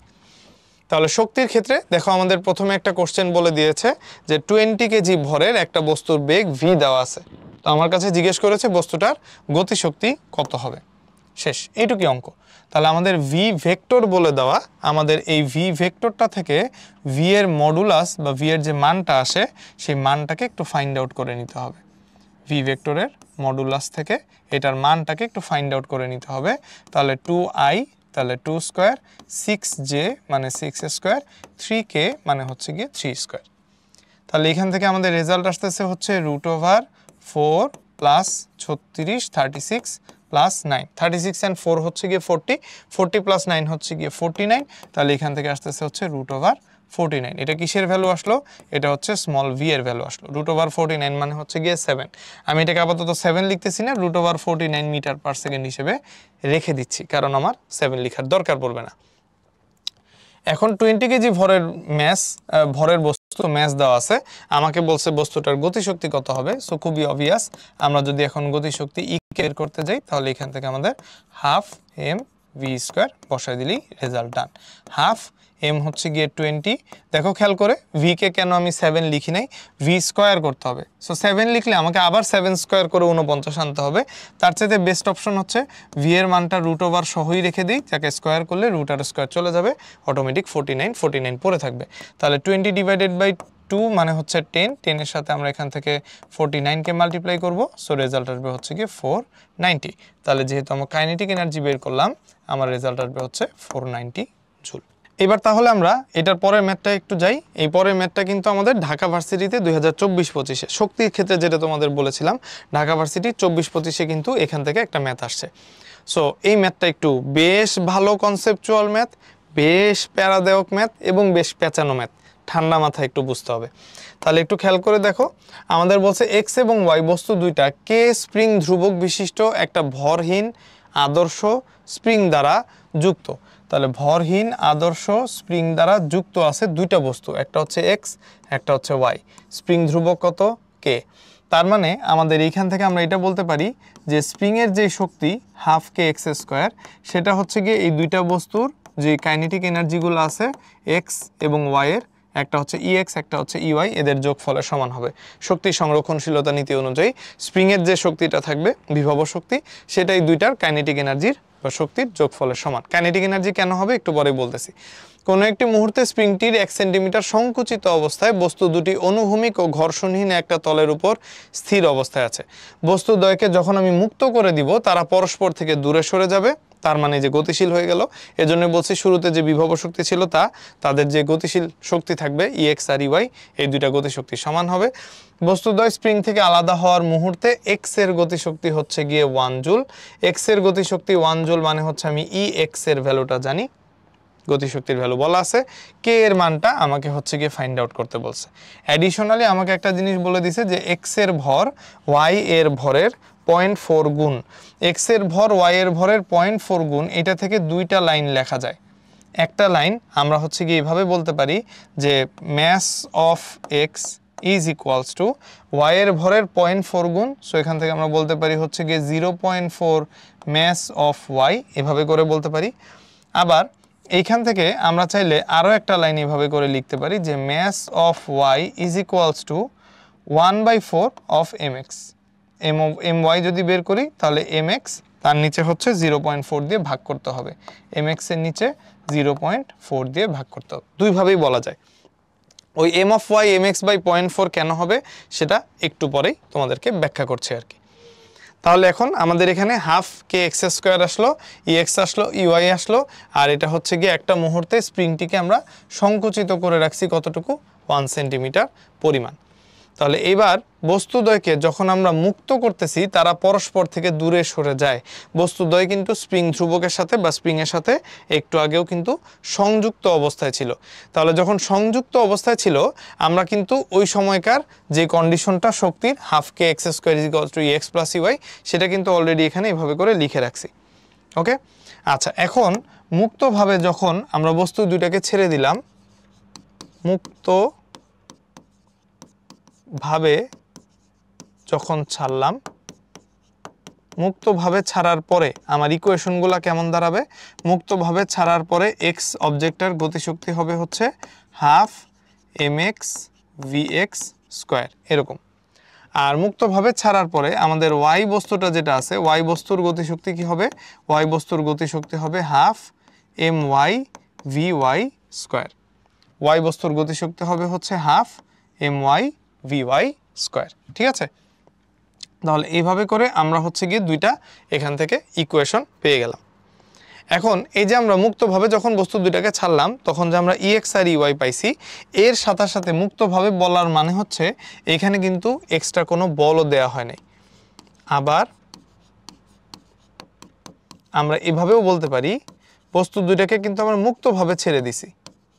মুক্তভাবে ছাড়ায় অবভিয়াসলি আমরা বাইরে থেকে কোনো বল প্রযুক্ত করি না। একটা বস্তুকে ছুঁড়ে মারা আর একটা বস্তুকে মুক্তভাবে পড়তে দেওয়া, দুইটার মধ্যে ডিফারেন্স আছে। মুক্তভাবে পড়তে দেওয়া মানে এক্সট্রা কোনো বল প্রযুক্ত নাই। তাহলে মুক্তভাবে ছাড়ায় বাহ্যিক কোনো বল প্রযুক্ত হয়নি। বাহ্যিক কোনো বল প্রযুক্ত হয়নি। তাহলে বাহ্যিক কোনো বল যদি প্রযুক্ত না হয় তাহলে সেই ক্ষেত্রে কি খাটে? ভরবেগের সংরক্ষণশীলতা খাটবে। এই যে বাংলা লাইনগুলো লিখতেছি এগুলো কিন্তু তোমার লেখার দরকার নাই, আমরা জাস্ট তোমাকে বোঝানোর জন্য পরীক্ষায় তুমি যেন এই জিনিসগুলো একটু মাথায় আইডিয়া গ্রো করতে পারো, তাহলে এই জন্য হচ্ছে কি আমরা এগুলো লিখে রাখতেছি আর কি। তাহলে এখান থেকে ভরবেগের সংরক্ষণশীলতা কি হবে? ভরবেগের সংরক্ষণশীলতা খাটবে। তাহলে শুরুতে এরা কেমন অবস্থায় ছিল? স্থির অবস্থায় ছিল। তাহলে শুরুতে যদি স্থির অবস্থায় থাকে তাহলে mx, আমরা তো x এর ভর ধরছি হচ্ছে mx into 0 plus my into 0। শুরুতে দুজনেরই এরকম ভর ছিল। তারপর আমরা লিখতে পারি হচ্ছে mx into vx plus my into vy। m1 u1 plus m2 u2 is equals to m1 v1 plus m2 v2। তাহলে আমার এই পাশে পুরাটাই 0 চলে আসতেছে। এই পাশে তাহলে আমরা যদি এখন মাইনাস my vy কে নিয়ে আসি ওই পাশে, তাহলে থাকবে হচ্ছে গিয়ে mx vx minus my vy করে ফেললাম। তাহলে এখান থেকে আমরা নেক্সট লাইনে যদি vy ডিভাইডেড বাই vx লিখতে যাই, আমরা যদি এখান থেকে vy ডিভাইডেড বাই vx লিখতে যাই মানে vy এর নিচে যদি vx কে নিয়ে আসি ওই পাশে আসবে হচ্ছে minus mx divided by my, তাই না? vy এর নিচে vx কে নিয়ে আসলে ওই পাশে হচ্ছে গিয়ে mx এর নিচে my চলে যাবে। তাহলে mx ডিভাইডেড বাই my যদি আমরা এভাবে করে লিখি, এখন mx এর ভ্যালুটা তুমি অলরেডি জানো 0.4 my আসে, তাহলে এটার জন্য আসবে হচ্ছে মাইনাস 0.4 my ডিভাইডেড বাই আসবে হচ্ছে গিয়ে my ডিভাইডেড বাই আসবে হচ্ছে গিয়ে my। আমরা mx এর ওই ভ্যালুটা ওখানে প্রশ্নে বলে দেওয়া আছে ওটা বসাইলাম। তাহলে এখান থেকে আসবে হচ্ছে মাইনাস 0.4 অথবা মাইনাস 4 ডিভাইডেড বাই 10 অথবা 2 দিয়ে কাটলে মাইনাস 2/5। তাহলে vy ডিভাইডেড বাই vx এটার রেজাল্ট কত আসলো? রেজাল্ট আসলো হচ্ছে গিয়ে মাইনাস 2 ডিভাইডেড বাই 5। তাহলে vy এর ভ্যালুটা তুমি এখান থেকে কিন্তু বের করতে পারতেছো মাইনাস 2 ডিভাইডেড বাই 5 vx, তাই না? তাহলে এখান থেকে আমরা এখানে ভ্যালুটা কিন্তু ফাইন্ড আউট করতে পারতেছি vx vy দিয়ে। তাহলে এখানে x গুলাকে এইভাবে করে লিখে দিই my vy, এগুলো হচ্ছে গিয়ে mx vx, এটা হচ্ছে গিয়ে vx, এটা হচ্ছে my vy is equals two mx vx। Calculation করলে তারপর হচ্ছে আমাদের x গুলো এইভাবে করে আসে, তাহলে x আর y দেখতে সেম সেম লাগবে না আর কি। তাহলে এখানে ক্যালকুলেশন করলাম আমরা vy সমান সমান minus 2 divided by 5 vx। y এর যে ভেলোসিটি আছে আমরা সেটা হচ্ছে গিয়ে এখান থেকে পেয়ে গেলাম। এখন আসি অরেঞ্জ কালারের লাইনটায়। অরেঞ্জ কালারের লাইনে আমরা একটা ey লিখছিলাম এই যে, এবং ey এর ক্ষেত্রে আমরা লিখছিলাম হচ্ছে হাফ my vy স্কয়ার, এই যে হাফ my vy স্কয়ার। এখন তোমার ওই vyটা লাগবে এবং দেখো আমরা বুদ্ধি করে কি করছি, my এর ভ্যালুটা ওখানে বের করে রাখছি, vyটা তো এখানে দেওয়া আছে। তাহলে হাফ my, ওই যে দেখো my এর ভ্যালু লেখা আছে mx ডিভাইডেড বাই 0.4। তাহলে my এর জায়গায় আমরা বসাতে পারি হচ্ছে গিয়ে mx ডিভাইডেড বাই 0.4, আর vy তো আমরা মাত্র বের করলাম minus 2 divided by 5 vx whole square. মানগুলো বসাই দিলাম, vy এখান থেকে খুলে বসাই দিলাম, myটা ওখান থেকে এনে বসাই দিলাম। তাহলে এইখান থেকে আমাদের আসতেছে হচ্ছে হাফ মাল্টিপ্লাইড বাই এইখানে থাকতেছে হচ্ছে গিয়ে mx, নিচে 0.4 কে কি লেখা যায় 4/10 2/5, তাহলে এটার জন্য আসবে হচ্ছে গিয়ে 2/5, আর মাইনাস স্কয়ার হয়ে গেলে প্লাস হয়ে যাবে 2 স্কয়ার আসবে হচ্ছে গিয়ে 4 আর নিচে 5 স্কয়ার আসবে হচ্ছে গিয়ে 25 vx স্কয়ার হয়ে বের হলে আসবে হচ্ছে গিয়ে vx স্কয়ার। তাহলে এইখান থেকে আমরা নেক্সট লাইনে যে টা ক্যালকুলেট করব সেই এর ক্যালকুলেশনে আমরা এখানে সংখ্যাগুলো এক জায়গায় নিয়ে আসি। প্রথমে লিখলাম হচ্ছে গিয়ে হাফ ইনটু নিচে 2/5 আছে, উপরে উঠলে এটা হয়ে যাবে হচ্ছে গিয়ে 5/2 mx প্লাস ইনটু 4/25 4 আর এখানে ডট দিই, এতগুলা লিখলে সব একরকম লাগবে 4/25 vx স্কয়ার এরকম আসলো। তাহলে হাফ mx vx স্কয়ার এটাকে আমরা একটু আলাদা করে রাখতে পারি। এইখান থেকে লিখতে পারি হচ্ছে হাফ mx vx স্কয়ার। এইটুককে যদি আমি একটু আলাদা নিয়ে আসি হাফ mx vx স্কয়ার, তাহলে এখানে আমার থাকতেছে হচ্ছে কি, থাকতেছে হচ্ছে 5/2 ইন্টু 4/25। এখানে আলাদা করে থাকতেছে 5/2 ইন্টু 4/25। তাহলে হাফ mx vx স্কয়ার আবার কি, এই যে এখানে দেখো ex লেখা আছে, তাহলে এখান থেকে আমরা পাচ্ছি হচ্ছে ex মাল্টিপ্লাইড বাই বা ex মাল্টিপ্লাইড বাই 25 কে 5 দিয়ে ডিভাইড করলে 5 আসে, 4 কে 2 দিয়ে ডিভাইড করলে 2 আসে, তাহলে 2/5 ex মাল্টিপ্লাইড বাই 2/5 এরকম একটা ভ্যালু আসে। আমরা এটাকে এখানে না লিখে নিচের লাইনে লিখি। এখানে তাহলে আমরা ক্যালকুলেশন করে যেটা পেলাম সেটা হচ্ছে ey ইজ ইকুয়ালস টু, আমরা half m vx square half mx vx square এটাকে লিখতে পারি হচ্ছে ex মাল্টিপ্লাইড বাই 25/5 হবে হচ্ছে 5 আর 4/2 হবে হচ্ছে 2/5। ex এর ভ্যালু তুমি আবার অলরেডি জানো, এই যে দেখো এখানে বলে দেওয়া আছে ex এর ভ্যালু হচ্ছে 1 জুল। তাহলে এখান থেকে ex এর ভ্যালু আমরা 1 জুল বসাই দিব, তার সাথে এখানে 2/5 থাকবে, সো আমার এখান থেকে রেজাল্ট আসতেছে হচ্ছে 2/5 জুল।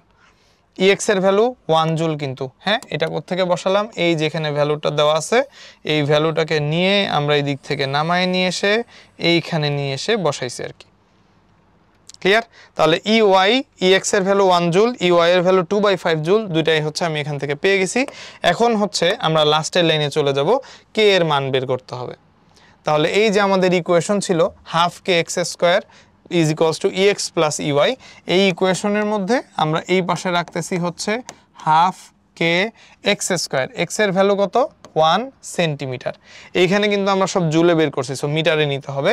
1 সেন্টিমিটার মানে হচ্ছে 10⁻² মিটার, এটা আমরা সবাই জানি, সেন্টিমিটারকে 100 দিয়ে ভাগ করতে হয়।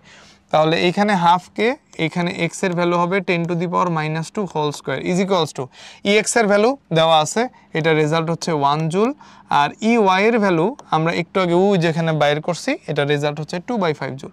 তাহলে 1 প্লাস 2/5, আমরা 5 নিচে লসাগু নিলে 5 + 2 আসবে হচ্ছে 7, 5 + 2 আসবে হচ্ছে 7। তাহলে এইখান থেকে এখন আমাদের কি বের করতে হবে, আমাদের বের করতে হবে k এর ভ্যালুটা। তাহলে k এর ভ্যালু যদি বের করতে যাই, হাফের 2 ওই পাশে যে মাল্টিপ্লাইড হবে 7 মাল্টিপ্লাইড বাই 2, নিচে আসবে হচ্ছে গিয়ে 5, আর 10⁻² হোল স্কয়ার সেইটা নিচে এসে 10⁻⁻4 হিসেবে ভাগ হয়ে যাবে। বুঝা গেছে? হাফ কে এক্স স্কয়ার আর হাফ ছিল, 2 কে আমরা ওই পাশে 7 এর সাথে মাল্টিপ্লাই করে দিছি, আর 10⁻² হোল স্কয়ার গুণ ছিল, সো 10⁻4 হবে, ওইটাকে আমরা 5 এর সাথে নিচে নিয়ে এসে গুণ করে দিছি, তাহলে 5 × 10⁻4।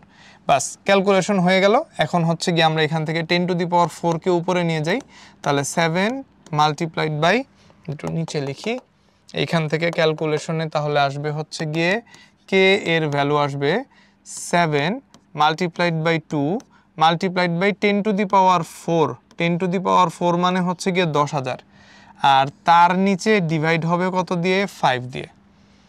তাহলে এখান থেকে রেজাল্ট আসতেছে হচ্ছে 7 দুগুণে 14 মাল্টিপ্লাইড বাই 5 দুগুণে 10, তারপরে 3টা 0, তাহলে 10,000 ডিভাইডেড বাই 5, এটা হচ্ছে 2000, 14 × 2 14 দুগুণে 28, 0 0 0, তাহলে কে এর ভ্যালু আসলো 28,000 নিউটন পার মিটার।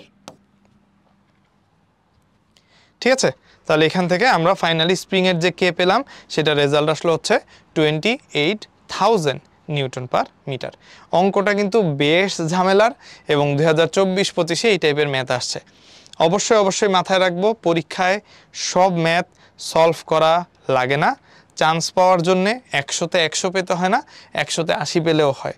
সো খুবই প্রপার ওয়েতে আমি যে 20 মার্কস ছাড়বো, যে 80 অ্যান্সার করবো বা 90 অ্যান্সার করবো, এটা তো ড্যাম শিওর হয়ে অ্যান্সার করবো। বাকি যে 10 মাইনাস করছি, খেয়াল রাখতে হবে সেই 10 মার্ক যেগুলো আমি ছেড়ে দিচ্ছি, অ্যান্সার করছি না, সেগুলোর মধ্যে যেন এই টাইপের ম্যাথগুলো থাকে। এই জিনিস পরীক্ষায় ইনস্ট্যান্ট বসে প্রশ্ন পড়ে ক্লু বের করে অ্যান্সার বের করা, এটা খুবই বোকামির কাজ হবে। এগুলা বাসায় এসে সলভ দেখব, ঠিক আছে? ছোট ছোট অঙ্কগুলো যেগুলো আসবে অবশ্যই ওগুলো করব, বাট অবশ্যই এটা এক্সপেক্ট করা যাবে না যে প্রশ্ন অনেক ছোট হয়। অবশ্যই এক্সপেক্ট করা যাবে না যে সব প্রশ্নই পারা যাবে।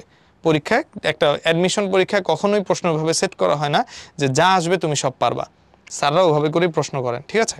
তো অবভিয়াসলি চান্স পাওয়ার জন্য সব অঙ্ক পারারও দরকার হয় না। সো এই অঙ্কটা কিন্তু বেশ ঝামেলার একটা অঙ্ক। আমরা প্রথমে দেখলাম স্প্রিংয়ের ক্ষেত্রে হাফ কে এক্স স্কোয়ার বিভব শক্তি, এটা হচ্ছে ওই দুইটা স্প্রিংয়ের বস্তু দুইটার এক্স আর ওয়াইয়ের মুক্তভাবে যে গতিশক্তি আছে সেই গতিশক্তি দুইটা সমান, শক্তি সংরক্ষণশীলতা। তাহলে মুক্তভাবে ছাড়ার পরে বস্তু দুইটার গতিশক্তি কেমন হয় লিখলাম। আবার মুক্তভাবে ছাড়ার পরে বাহ্যিক যেহেতু ফোর্স দেই নেই, সো ভরবেগের সংরক্ষণশীলতাও খাটবে, কারণ বাহ্যিক বল প্রয়োগ না করলে আদি ভরবেগ শেষ ভরবেগ সমান। সেটা ধরে আমরা ভিওয়াই বাই ভিএক্স এর রেশিও দিয়ে কাটাকাটি করে ভিওয়াই এর একটা ভ্যালু নিয়ে আসছি।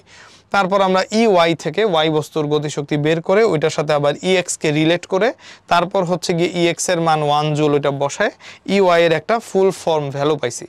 ইএক্স ইওয়াই যেটা পাওয়া গেল সেটাকে আমরা এখানে এনে বসাই দিলাম। এক্স এর ভ্যালু প্রশ্নে দেওয়া আছে, কে এর মানটা এখান থেকে ক্যালকুলেশন করলে বের হয়ে আসবে। বুঝছি? আচ্ছা, নেক্সটে যাই। নেক্সটে হচ্ছে আমাদের বলেছে প্রুফ। এইটাও কিন্তু ঢাকা ভার্সিটিতে 2023-24-এ আসছে এবং এই জিনিসগুলা কিন্তু পরীক্ষায় ভালো রকমের প্যারা দেয়। কারণ সাধারণত আমাদের দেখাও যে প্রমাণ করো যে এরকম প্রুফ আমরা এখন সৃজনশীলের মধ্যে পড়ি না এবং আমরা ধরে নেই যে কোনো ফর্মুলা থেকে ম্যাথ আসবে, প্রুফ আসবে না, বাট পরীক্ষায় কিন্তু প্রুফ চলে আসে। সো একটু বুঝতে হবে, অভিকর্ষের টানে মুক্তভাবে পড়ন্ত এম ভরের একটা বস্তুর n-তম সেকেন্ড, তার মানে এটা সময়ের মান, n-তম সেকেন্ডে হারানো স্থিতিশক্তি, সেই স্থিতিশক্তি হবে half mg square into 2n-1। এটা কিন্তু হারানো স্থিতিশক্তি। সো অভিকর্ষের প্রভাবে মুক্তভাবে একটা এম ভরের বস্তু পড়তেছে, সেই বস্তুর জন্য আমাদের n-তম সেকেন্ডে হারানো স্থিতিশক্তি কত হবে সেটা হচ্ছে কি আমাকে বের করতে বলছে আর কি, ঠিক আছে? তাহলে এখন n-তম সেকেন্ডে যে আমরা হারানো স্থিতিশক্তি বের করব সেটা কিভাবে করে বের করব? আমরা জানি শক্তি সংরক্ষণশীলতা খাটে। সো পুরা অঙ্কটার মেইন থিম হচ্ছে এনার্জি কনজারভেশন। এনার্জির কনজারভেশন মানে হচ্ছে শক্তির সংরক্ষণশীলতা। এইটা ইউজ করে তুমি হচ্ছে গিয়ে কি করবে, এখান থেকে পুরো অঙ্কটার মেইন থিমটাকে সাজাবা আর কি। তাহলে আমরা এইভাবে করে বলতে পারি যে n-তম সেকেন্ডে একটা বস্তু কি করলাম, ছেড়ে দিলাম, মুক্তভাবে অভিকর্ষের টানে বস্তুটা পড়তেছে। সো বস্তুকে যখন আমি নির্দিষ্ট উচ্চতায় উঠায় রাখছি বিভব শক্তি থাকবে, আমি যখন মুক্তভাবে বস্তুটাকে ছেড়ে দিব বস্তুটা ফ্রি ফলিং পড়তে থাকবে, তখন ওর বিভব শক্তির, যখন উপরে ছিল বিভব শক্তির মান সর্বোচ্চ আর গতিশক্তির মান 0, কারণ বেগ নাই। ছেড়ে দিলাম, আস্তে আস্তে আস্তে আস্তে স্থিতিশক্তি বা বিভব শক্তি কমতে থাকবে, বেগ বাড়তে থাকবে, গতিশক্তি বাড়তে থাকবে। ঠিক ভূমি স্পর্শ করার মোমেন্টে ওর সম্পূর্ণ স্থিতিশক্তি কনভার্ট হয়ে গতিশক্তিতে কনভার্ট হয়ে যাবে। ভূমি স্পর্শ করার মুহূর্তে উচ্চতা 0, সো বিভব শক্তি অলমোস্ট 0 বা 0 হয়ে যাবে, সম্পূর্ণ এনার্জিটা কনভার্ট হয়ে যাবে, বেগ সর্বোচ্চ হয়ে যাবে, গতিশক্তি সর্বোচ্চ হয়ে যাবে। তাহলে শক্তি সংরক্ষণশীলতা নীতি অনুযায়ী n-তম সেকেন্ডে আমরা যদি হারানো স্থিতিশক্তি বের করতে চাই যে ও n-তম সেকেন্ডে কতটুকু স্থিতিশক্তি হারাচ্ছে, এই n-তম সেকেন্ডে হারানো স্থিতিশক্তি, অবভিয়াসলি বস্তু উপর থেকে নামতে থাকলে স্থিতিশক্তি হারাবে, কিন্তু স্থিতিশক্তি হারালে আবার আরেকটা জিনিস বাড়তে থাকে উল্টা দিকে, সেটা হচ্ছে গতিশক্তি। তাহলে সেই ক্ষেত্রে আমরা বলতে পারি যে ওই n-তম সেকেন্ডে হারানো স্থিতিশক্তি আমরা বের করতে পারি n-তম সেকেন্ডে অর্জিত বা যেটা বৃদ্ধিপ্রাপ্ত যে গতিশক্তি আছে সেইটা থেকে। সো এই দুইটা জিনিস অবশ্যই সমান হবে। এটা আমরা মুক্তভাবে পড়ন্ত বস্তুর ক্ষেত্রে দেখছি, তাই না? যে বস্তু যখন একদম উপরে থাকে বিভব শক্তি ম্যাক্স, গতিশক্তি 0। বস্তু যখন একদম ভূমিতে নেমে আসে বিভব শক্তি 0, গতিশক্তি ম্যাক্স। এবং এই পরের মাঝখানের যে কোনো বিন্দুতে সবসময় শক্তি সংরক্ষণশীলতা খাটে, মানে বিভব শক্তি কমে, আরেক দিক থেকে গতিশক্তি বাড়তে থাকে। তাহলে যেখানে ও গতিশক্তি স্থিতিশক্তি হারায় ফেলবে সেখানে কিন্তু ওর গতিশক্তি আস্তে আস্তে বাড়বে বা অর্জিত হবে। তাহলে n-তম সেকেন্ডে অর্জিত গতিশক্তির সমান, সেটা দিয়ে ক্যালকুলেশন করলে আমি হারানো স্থিতিশক্তি পেয়ে যাব। তাহলে n-তম সেকেন্ডে অর্জিত গতিশক্তি কিভাবে করে বের করব? আমাদের n-তম সেকেন্ডে গতিশক্তি কত সেটা হিসাব করতে হবে, বিয়োগ ঠিক এটার আগের মোমেন্টে মানে n-1তম সেকেন্ডে গতিশক্তি কত ছিল সেটাকে বিয়োগ করে। মানে আমার অর্জিত গতিশক্তি কেমন, আবার যে টাকার হিসাবে বলি, মনে করো আমার বর্তমানে 100 টাকা আছে, আর কালকে রাত্রে আমি যখন ঘুমাতে গিয়েছিলাম তখন আমার পকেটে 40 টাকা ছিল। তাহলে আমার টাকা অর্জন হয়েছে কত, মানে আমি আজকে সারাদিন কাজ করে কত টাকা অর্জন করলাম? গতকাল রাত্রে ঘুমানোর সময় ছিল 40 টাকা, আজকে সারাদিন কাজ করে আমি দেখলাম আমার পকেটে 100 টাকা আছে। তাহলে 100 থেকে 40 টাকা বিয়োগ করলে আমার সারাদিন যে ওয়েজ, আমি সারাদিন মানে কষ্ট করে যে টাকাটা জমাইছি সেই টাকার অ্যামাউন্ট হচ্ছে 60 টাকা। তাহলে এটাই আমার অর্জিত গতিশক্তি। তাহলে n-তম সেকেন্ডে অর্জিত গতিশক্তি যদি বের করতে হয়, n-তম সেকেন্ডের শক্তি থেকে ও ঠিক n-1তম সেকেন্ডে যতটুকু শক্তি ছিল বিয়োগ করতে হবে। সো এই 1 সেকেন্ডের পার্থক্যের জন্য ও কতটুকু শক্তি অর্জন করছে বা এক্সট্রা শক্তি বাড়ছে সেটা আমি তখন এখান থেকে ফাইন্ড আউট করে ফেলতে পারবো আর কি। তাহলে n-তম সেকেন্ডে গতিশক্তির ফর্মুলা কি হবে? Half mvn square. আর n-1তম সেকেন্ডের গতিশক্তি হবে হচ্ছে হাফ mvn-1 হোল স্কয়ার। ঠিক আছে, এখন আমরা ছোটবেলার ফর্মুলা ফিরে যাব। গতির ক্ষেত্রে আমরা জানতাম v square is equals two u square plus 2gh। মুক্তভাবে পরন্ত বস্তুর ক্ষেত্রে v square is equals two u square plus 2gh এরকম হয়। তাহলে আমাদের যেহেতু অভিকর্ষের টানে মুক্তভাবে পরন্ত বস্তু, অবভিয়াসলি আমাদের ইউটা কি হয়ে যাবে? ইউ হয়ে যাবে 0। তাহলে আমরা বলতে পারি v square is equals to 2gh, এরকম একটা ফর্মুলা লেখা যেতে পারে। তাহলে আমাদের এখানে ইকুয়েশনের মধ্যে অলরেডি হচ্ছে গিয়ে হাফ এম ভি স্কোয়ার আছে, আমরা ফরম্যাটটা চেঞ্জ করে 2gh এ নিয়ে যাই। তাহলে এখান থেকে আমরা লিখতে পারি হচ্ছে half M V square is equals to 2gh কততম সেকেন্ডে? n-তম সেকেন্ডে যে h আছে সেটা, জি এর তো আর n10 নাই, জি তো জি, minus half M V square, এটার জায়গায় আবার আমরা কি লিখতে পারবো? এখান থেকে লিখতে পারবো হচ্ছে 2gh, কোন h? n-1 এর যে h আছে সেটা। n-তম সেকেন্ডে উচ্চতা, n-1তম সেকেন্ডে যে উচ্চতা আছে এটা হচ্ছে গিয়ে সেটা। আবার উচ্চতার ক্ষেত্রে আবার আমরা একটা ইকুয়েশন জানি যে h is equals two ut plus half gt square, এরকম একটা ইকুয়েশন জানি। h is equals two ut plus half gt square যদি মুক্তভাবে পরন্ত বস্তু হয়। যেহেতু আদিবেগ শূন্য, সো u0, তাহলে h এর ক্ষেত্রে আমরা এখান থেকে লিখতে পারি হচ্ছে হাফ gt স্কোয়ার। ঠিক আছে, তাহলে h এর ক্ষেত্রে আমাদের এই ইকুয়েশনে h অফ n-1 এগুলাকে আবার আমরা হাফ gt স্কোয়ার এরকম একটা ফরম্যাটে এখান থেকে পরবর্তীতে লিখতে পারবো আর কি। তাহলে এখন আসো এটাকে আবার হচ্ছে কি একটু কনভার্ট করে নিই। হাফ m, এইখানে দেখো 2g আছে, hn কে আমরা লিখবো হচ্ছে হাফ gt স্কোয়ার। এখন t তো নাই, আমাদের t এর জায়গায় হচ্ছে কি এখানে কি দেওয়া আছে? n-তম সেকেন্ড। তাহলে 2g এর সাথে গুণ হবে হচ্ছে গিয়ে হাফ g n স্কোয়ার, যেহেতু টাইমের ভ্যালুটা n বলে দেওয়া আছে, n-তম সেকেন্ড, তাহলে t স্কোয়ার না লিখে আমরা লিখবো হচ্ছে n square minus half m third bracket 2g এর মতো থাকলো, আবারও হাফ gt স্কোয়ার লিখবো h কে, তাহলে এটা হবে হচ্ছে গিয়ে হাফ g, t এর জায়গায় এখন বসাইতে হবে হচ্ছে n-1তম সেকেন্ড, তাহলে half g n-1 whole square. ঠিক আছে, এটা হচ্ছে কি n স্কোয়ার, এটা হচ্ছে n-1 হোল স্কোয়ার, দুইটাই টাইম, একটা টাইম হচ্ছে n, একটা টাইম হচ্ছে n-1। ওকে, তাহলে এখন 2 আর এই 2 এখান থেকে ক্যান্সেল আউট হয়ে যাবে, আমাদের এইখান থেকে তাহলে আসতেছে হচ্ছে হাফ m, g আর g মাল্টিপ্লাইড হয়ে আসবে হচ্ছে গিয়ে g square n square minus half m, 2 আর 2 ক্যান্সেল আউট হয়ে যাবে, g স্কোয়ার হয়ে যাবে, আর তার সাথে হবে হচ্ছে n-1 হোল স্কোয়ার। ঠিক আছে, তাহলে এই দুইটা থেকে কি কমন নেওয়া যায়? দুইটা থেকে একটা half m g square common নেওয়া যায়। Half m g square common আছে, তাহলে প্রথমে কি থাকে, প্রথমে থাকে হচ্ছে গিয়ে n square minus half m g square common নিলে এখানে থাকে হচ্ছে গিয়ে n minus one whole square. তাহলে N square minus n minus one whole square, এটাকে আমরা a square minus two A B plus b স্কোয়ারের ফর্মুলার মধ্যে ফেলে দিব।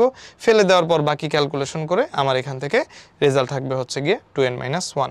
তাহলে এখান থেকে আমাদের থাকতেছে হচ্ছে half m g square n square minus a minus b whole square, তাহলে a square minus two A b, but সামনে মাইনাস আছে সো এটা হয়ে যাবে হচ্ছে প্লাস টু এ বি, আর প্লাস বি স্কোয়ার সেটা হয়ে যাবে হচ্ছে গিয়ে মাইনাস বি স্কোয়ার। বুঝছি তো, A square minus two A B plus B square, ওইটা মাইনাস দিয়ে গুণ হয়ে যাবে minus A square plus two A B minus B square. তাহলে এন স্কোয়ার ক্যান্সেল আউট হয়ে গেল, two N minus one square মানে হচ্ছে গিয়ে ওয়ান। তার মানে আমাদের ফাইনালি যে হারানো স্থিতিশক্তি আসলো সেই স্থিতিশক্তির মানটা কত আসতেছে, স্থিতিশক্তির মানটা আসতেছে হচ্ছে হাফ এম জি স্কোয়ার, আর এখান থেকে ক্যান্সেল আউট করলে আসে টু এন মাইনাস ওয়ান। ডান, আমাদের এটাই দেখাইতে বলছে, তাহলে এখান থেকে আমরা লাস্টে লিখে দিলাম হচ্ছে দেখানো হলো। এই সব দেখানো হলো, প্রমাণ করো, এগুলো সাধারণত পরীক্ষায় বা আমাদের এইচএসসির সময় কাজে লাগে না, বিভিন্ন সময় এগুলো কিন্তু আর এখন সেভাবে আমরা পড়ি না, বোঝা গেছে। বাট এই সব জিনিস যদি হঠাৎ করে প্রুফ চলে আসে, ইনস্ট্যান্ট একটা ভর্তি পরীক্ষার প্রেশারের মধ্যে যে বসে এগুলো মাথায় নিয়ে এসে ক্যালকুলেশন করা বেশ টাফ একটা জব। সো যে আবারও সব অঙ্কের জন্য একটাই সলিউশন, সব অঙ্ক সলভ করতে হয় না, স্মার্টলি কিছু টাইম কনজিউমিং এবং এরকম কমপ্লেক্স ম্যাথ স্কিপ করে যেতে হবে পরীক্ষার মধ্যে, এবং ওইটা আমাকেই ডিসিশন নিতে হবে ওখানে বসে কোনটা কমপ্লেক্স, কোনটা দেখতেই বোঝা যাচ্ছে ঝামেলার, কোনটা আমি পরে এফোর্ট নিব অথবা বাদ দিব, ডিসিশন ওখানেই আমাকেই নিতে হবে, কেউ হেল্প করতে পারবে না। এই ডিসিশনটা কিভাবে নিব সেটার জন্য প্রচুর প্র্যাকটিস করতে হবে, প্রচুর ম্যাথ করতে হবে, সো দ্যাট আমি বুঝতে পারবো, অঙ্ক দেখেই গন্ধ শুঁকেই বুঝতে পারবো যেটা আমার হাতের মধ্যে নাই এটা বাদ, এটা আমার হাতে আছে এটা করি। ওকে, আচ্ছা এবার দেখো এখানে আরেকটা ম্যাথ বলছে যে একটা রাইফেলের গুলি একটাই তক্তা ভেদ করে। খুব ভালো কথা, গুলির বেগ আমরা কি করলাম, গুলির বেগকে আমরা করলাম হচ্ছে দ্বিগুণ, করলে তা এখন একই পুরুত্বের কতটি তক্তা ভেদ করতে পারবে। তাহলে আমরা ধরে নিলাম যে গুলির বেগ v, তাহলে গুলির গতিশক্তি কত হবে, হাফ এম ভি স্কোয়ার, এবং এটা দিয়ে সে কয়টা তক্তা ভেদ করতে পারে, একটি তক্তা ভেদ করে। ঠিক আছে, এই পরিমাণ ইকে গতিশক্তি দিয়ে সে কয়টা তক্তা ভেদ করে, একটা তক্তা ভেদ করে। এখন বলছে যে গুলির বেগ দ্বিগুণ করলাম, তাহলে গুলির বেগ আমরা কি করে ফেললাম, গুলির বেগ করে ফেললাম হচ্ছে গিয়ে দ্বিগুণ। গুলির বেগ দ্বিগুণ করলে আমাদের নতুন কাইনেটিক এনার্জি ইকে প্রাইম কত হবে, half M two V whole square, মানে হচ্ছে 4 into half M V square, মানে হচ্ছে 4 ই কে কাইনেটিক এনার্জি। তাহলে ইকে দিয়ে যদি একটা তক্তা ভেদ করতে যায় তাহলে 4 ইকে দিয়ে কয়টা তক্তা ভেদ করতে পারবে, 4টি তক্তা ভেদ করতে পারবে। শেষ।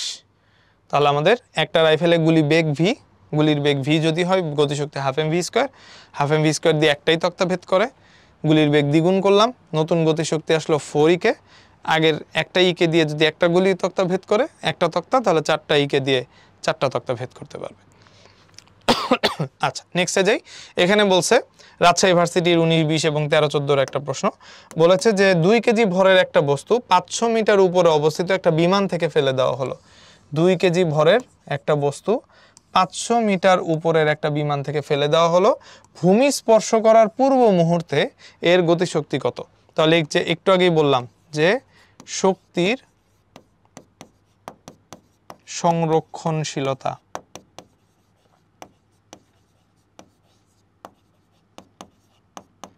তাহলে শক্তির সংরক্ষণশীলতা আমাদের কি বলে, ভূমি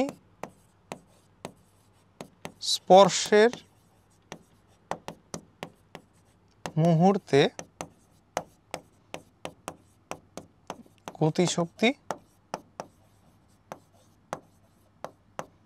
সমান সমান আমাদের একটা বিমান থেকে ফেলে দেওয়া হলো, সো বিমানে থাকতে স্থিতিশক্তির সমান, তাই তো? আমাদের বিমানে যখন ছিল তখন বস্তুটার মধ্যে কোনো বেগ ছিল না, সো গতিশক্তি ছিল 0, স্থিতিশক্তি ছিল ম্যাক্স। সেটাই যখন নামতে নামতে ভূমিতে নেমে আসছে, উচ্চতা 0 হয়ে গেছে, সো ভূমিতে নামার সাথে সাথে স্থিতিশক্তি হয়ে গেছে 0, ভূমি স্পর্শের মুহূর্তে সম্পূর্ণ এনার্জিটাই গতিশক্তিতে কনভার্ট হয়ে গেছে, শেষ। তাহলে স্থিতিশক্তিটা জাস্ট mgh দিয়ে বের করে দিলেই হবে। এম এর ভ্যালু 2 কেজি, যেহেতু জি এর ভ্যালু কিছু বলে নাই, সো জি এর ভ্যালু হচ্ছে 9.8, আর এইচ এর ভ্যালু হচ্ছে এখান থেকে 500 মিটার 500। তাহলে কাটাকাটি করলে 2 × 9.8কে লেখা যায় 98/10, এখান থেকে থাকবে হচ্ছে গিয়ে 500। তাহলে এখান থেকে 8 দুগুণে 16, 16 6 হাতের 1, 9 দুগুণে 18 আর 1 19, 196, আর 500কে 10 দিয়ে ডিভাইড করলে আসবে হচ্ছে গিয়ে 50। তারপর 5 6 30 এর 0 হাতে থাকবে 3, 5 9 45, 3 48 এর 8 হাতে থাকবে 4, 5 1 কে 5 আর 4 হচ্ছে গিয়ে 9, আর এখানে 50 এর একটা 0, তাহলে 9800। আমাদের এই পরিমাণ শক্তি হচ্ছে ওর মধ্যে স্থিতিশক্তি হিসেবে শুরুতে জমা ছিল, যা ভূমি স্পর্শ করার মুহূর্তে সম্পূর্ণরূপে ওর গতিশক্তিতে কনভার্ট হয়ে যাবে। তাহলে এখান থেকে অ্যান্সার কত আসলো? অ্যান্সার আসলো হচ্ছে গিয়ে 9800 জুল। আবার কিন্তু আমাদের দেখো জগন্নাথ ইউনিভার্সিটির পরীক্ষায় 18-19 সালে আমাদের কিন্তু এখানে সরাসরি কাজ শক্তি উপপাদ্যটা, থিওরেমটা বিবৃত করতে বলেছে এবং ব্যাখ্যা করতে বলেছে। তাহলে এই জিনিস কিন্তু পরীক্ষার হলে বিবৃতিও করতে আসতে পারে, ব্যাখ্যাও করতে আসতে পারে, এগুলা কিন্তু একটু ভালো মতো মাথায় রাখতে হবে। তাহলে বিবৃতি কি? বস্তুর উপর কৃত কাজ বস্তুর গতিশক্তির পরিবর্তনের সমান, বা সোজাসুজি বলি হচ্ছে গিয়ে বস্তুর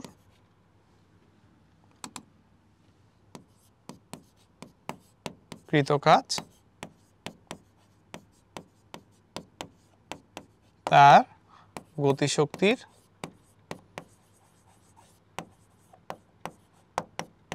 পরিবর্তনের সমান।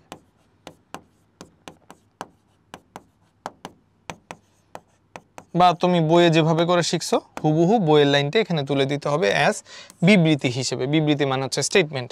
তারপর হচ্ছে এখানে তোমাকে আবার বলছে বিবৃতি করতে এবং ব্যাখ্যা করতে।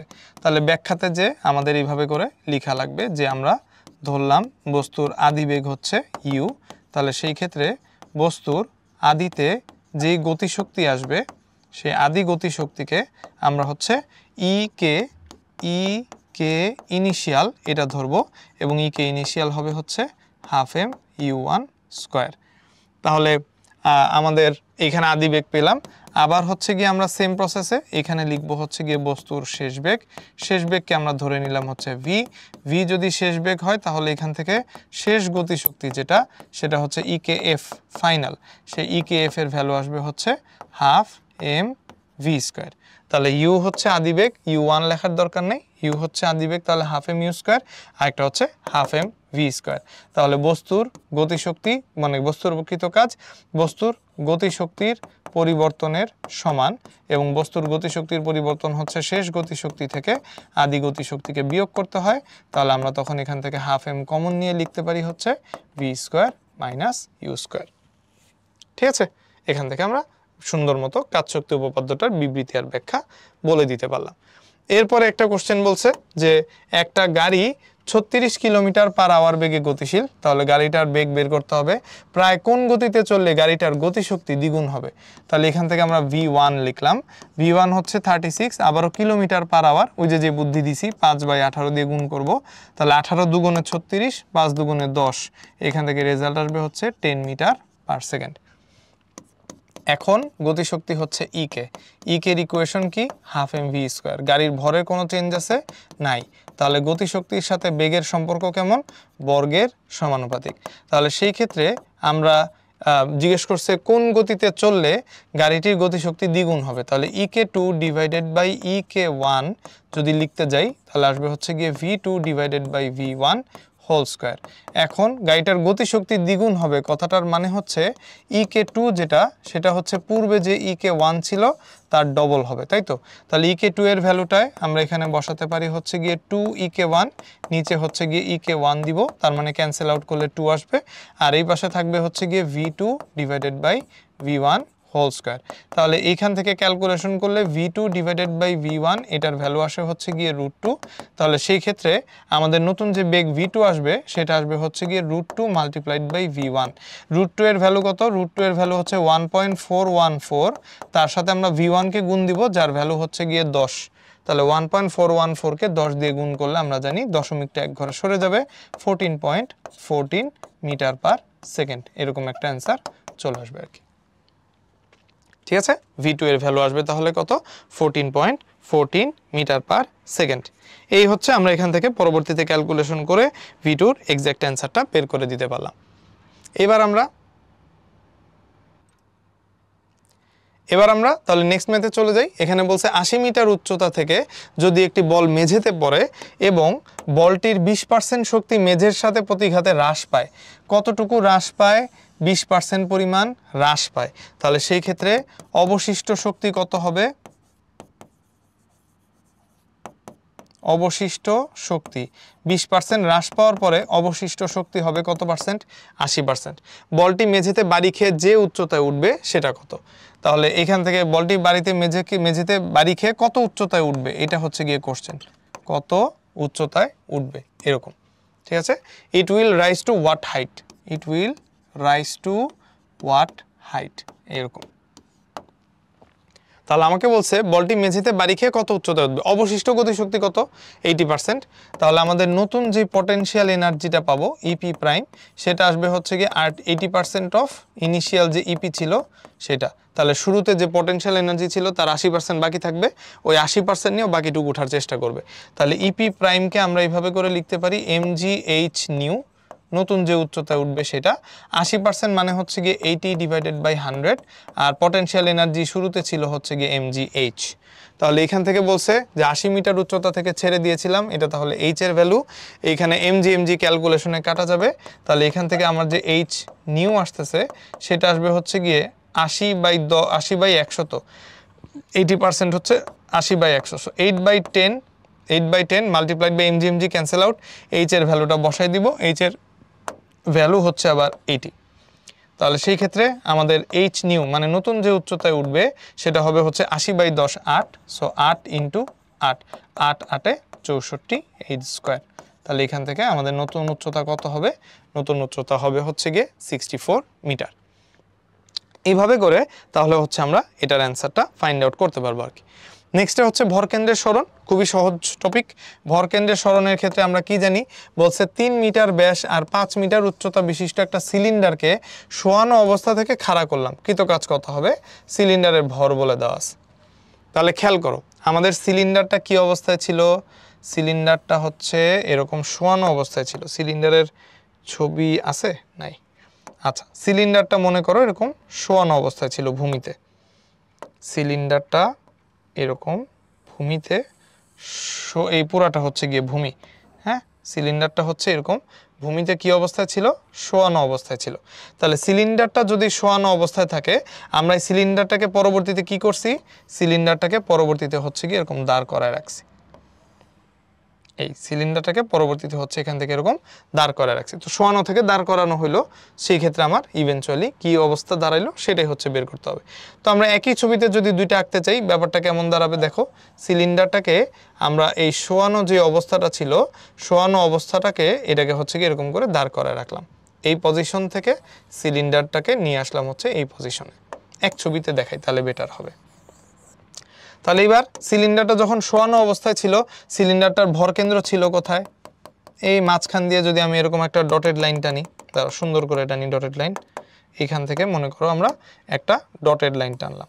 এই কালার চেঞ্জ করতে হবে, এই মনে করো এটা মাঝখান থেকে এরকম একটা ডটেড লাইন টানলাম, ঠিক আছে, হরাইজন্টালে সমান করে ডটেড লাইন টানলাম। তাহলে শুরুতে আমার ভরকেন্দ্র ছিল কোথায়?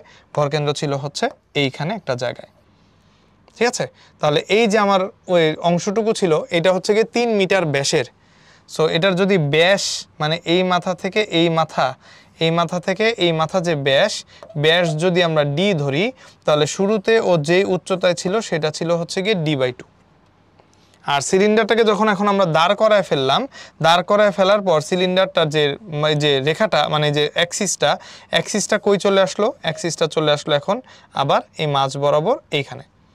তাতে সিলিন্ডারে যদি অ্যাক্সিস এখানে চলে আসে, ভরকেন্দ্র এখান থেকে কোথায় উঠে আসবে, এই যে আমাদের যে সিলিন্ডারটুক আছে, সিলিন্ডারটুকের দৈর্ঘ্যের ঠিক মাঝ বিন্দু বরাবর এইখানে। তাহলে শুরুতে ভরকেন্দ্র ছিল d/2-তে, এখন উচ্চতায় উঠে আসছে, সিলিন্ডারের উচ্চতাও বলে দেওয়া আছে, এই পুরো উচ্চতাটা হচ্ছে কি আমার h। তাহলে এইখানে আমার উচ্চতাটুকু কত হবে, এইটুক হবে হচ্ছে h/2। তাহলে ভরকেন্দ্রটা d/2 থেকে h/2-তে উঠে আসছে। তাহলে 3 মিটার ব্যাস, এটা হচ্ছে আমার d এর ভ্যালু বলা, আর 5 মিটার উচ্চতা, এটা হচ্ছে h এর ভ্যালু বলা। তাহলে বুঝতেই পারছো সিলিন্ডারটাকে এখান থেকে এখানে উঠাতে আমার কি পরিমাণ কাজ করতে হবে, সেই কাজ W যেটা, সেটা আমি পটেনশিয়াল এনার্জি EP দিয়ে ফাইন্ড আউট করতে পারবো। এবং পটেনশিয়াল এনার্জির ক্ষেত্রে এখানে পটেনশিয়াল এনার্জির চেঞ্জটা ফাইন্ড আউট করতে হবে, অথবা ভরকেন্দ্রের সরণ নিয়ে কাজ করতে হবে। তাহলে mgh যেটাকে আমরা বলছি, এই mg ইন্টু এইচটা বেসিক্যালি হচ্ছে গিয়ে আমাদের এখানে যেহেতু টপিকটাই দেখতে পাচ্ছ ভরকেন্দ্র নিয়ে, সো এইচকে আমরা বলতে পারি হচ্ছে গিয়ে ভরকেন্দ্রের সরণ। এইচকে আমরা বলতে পারি হচ্ছে গিয়ে ভরকেন্দ্রের সরণ। তাহলে এখান থেকে আমার mg থাকলো, ভরকেন্দ্র সরণ কতটুকু হয়েছে, ভরকেন্দ্র ফাইনালি কোথায় গেছে, h/2-তে, ছিল কোথায়, d/2-তে। তাহলে ভরকেন্দ্রের সরণ হচ্ছে h/2 গেছে ফাইনালি, ছিল হচ্ছে গিয়ে d/2। মান সব জানি, এখান থেকে মানগুলো বসাই দিব, অথবা এটাকে একটু ছোট করেও নেওয়া যায়, mg তার সাথে এইখানে থাকবে হচ্ছে গিয়ে h-d/2 যদি লসাগু নেই।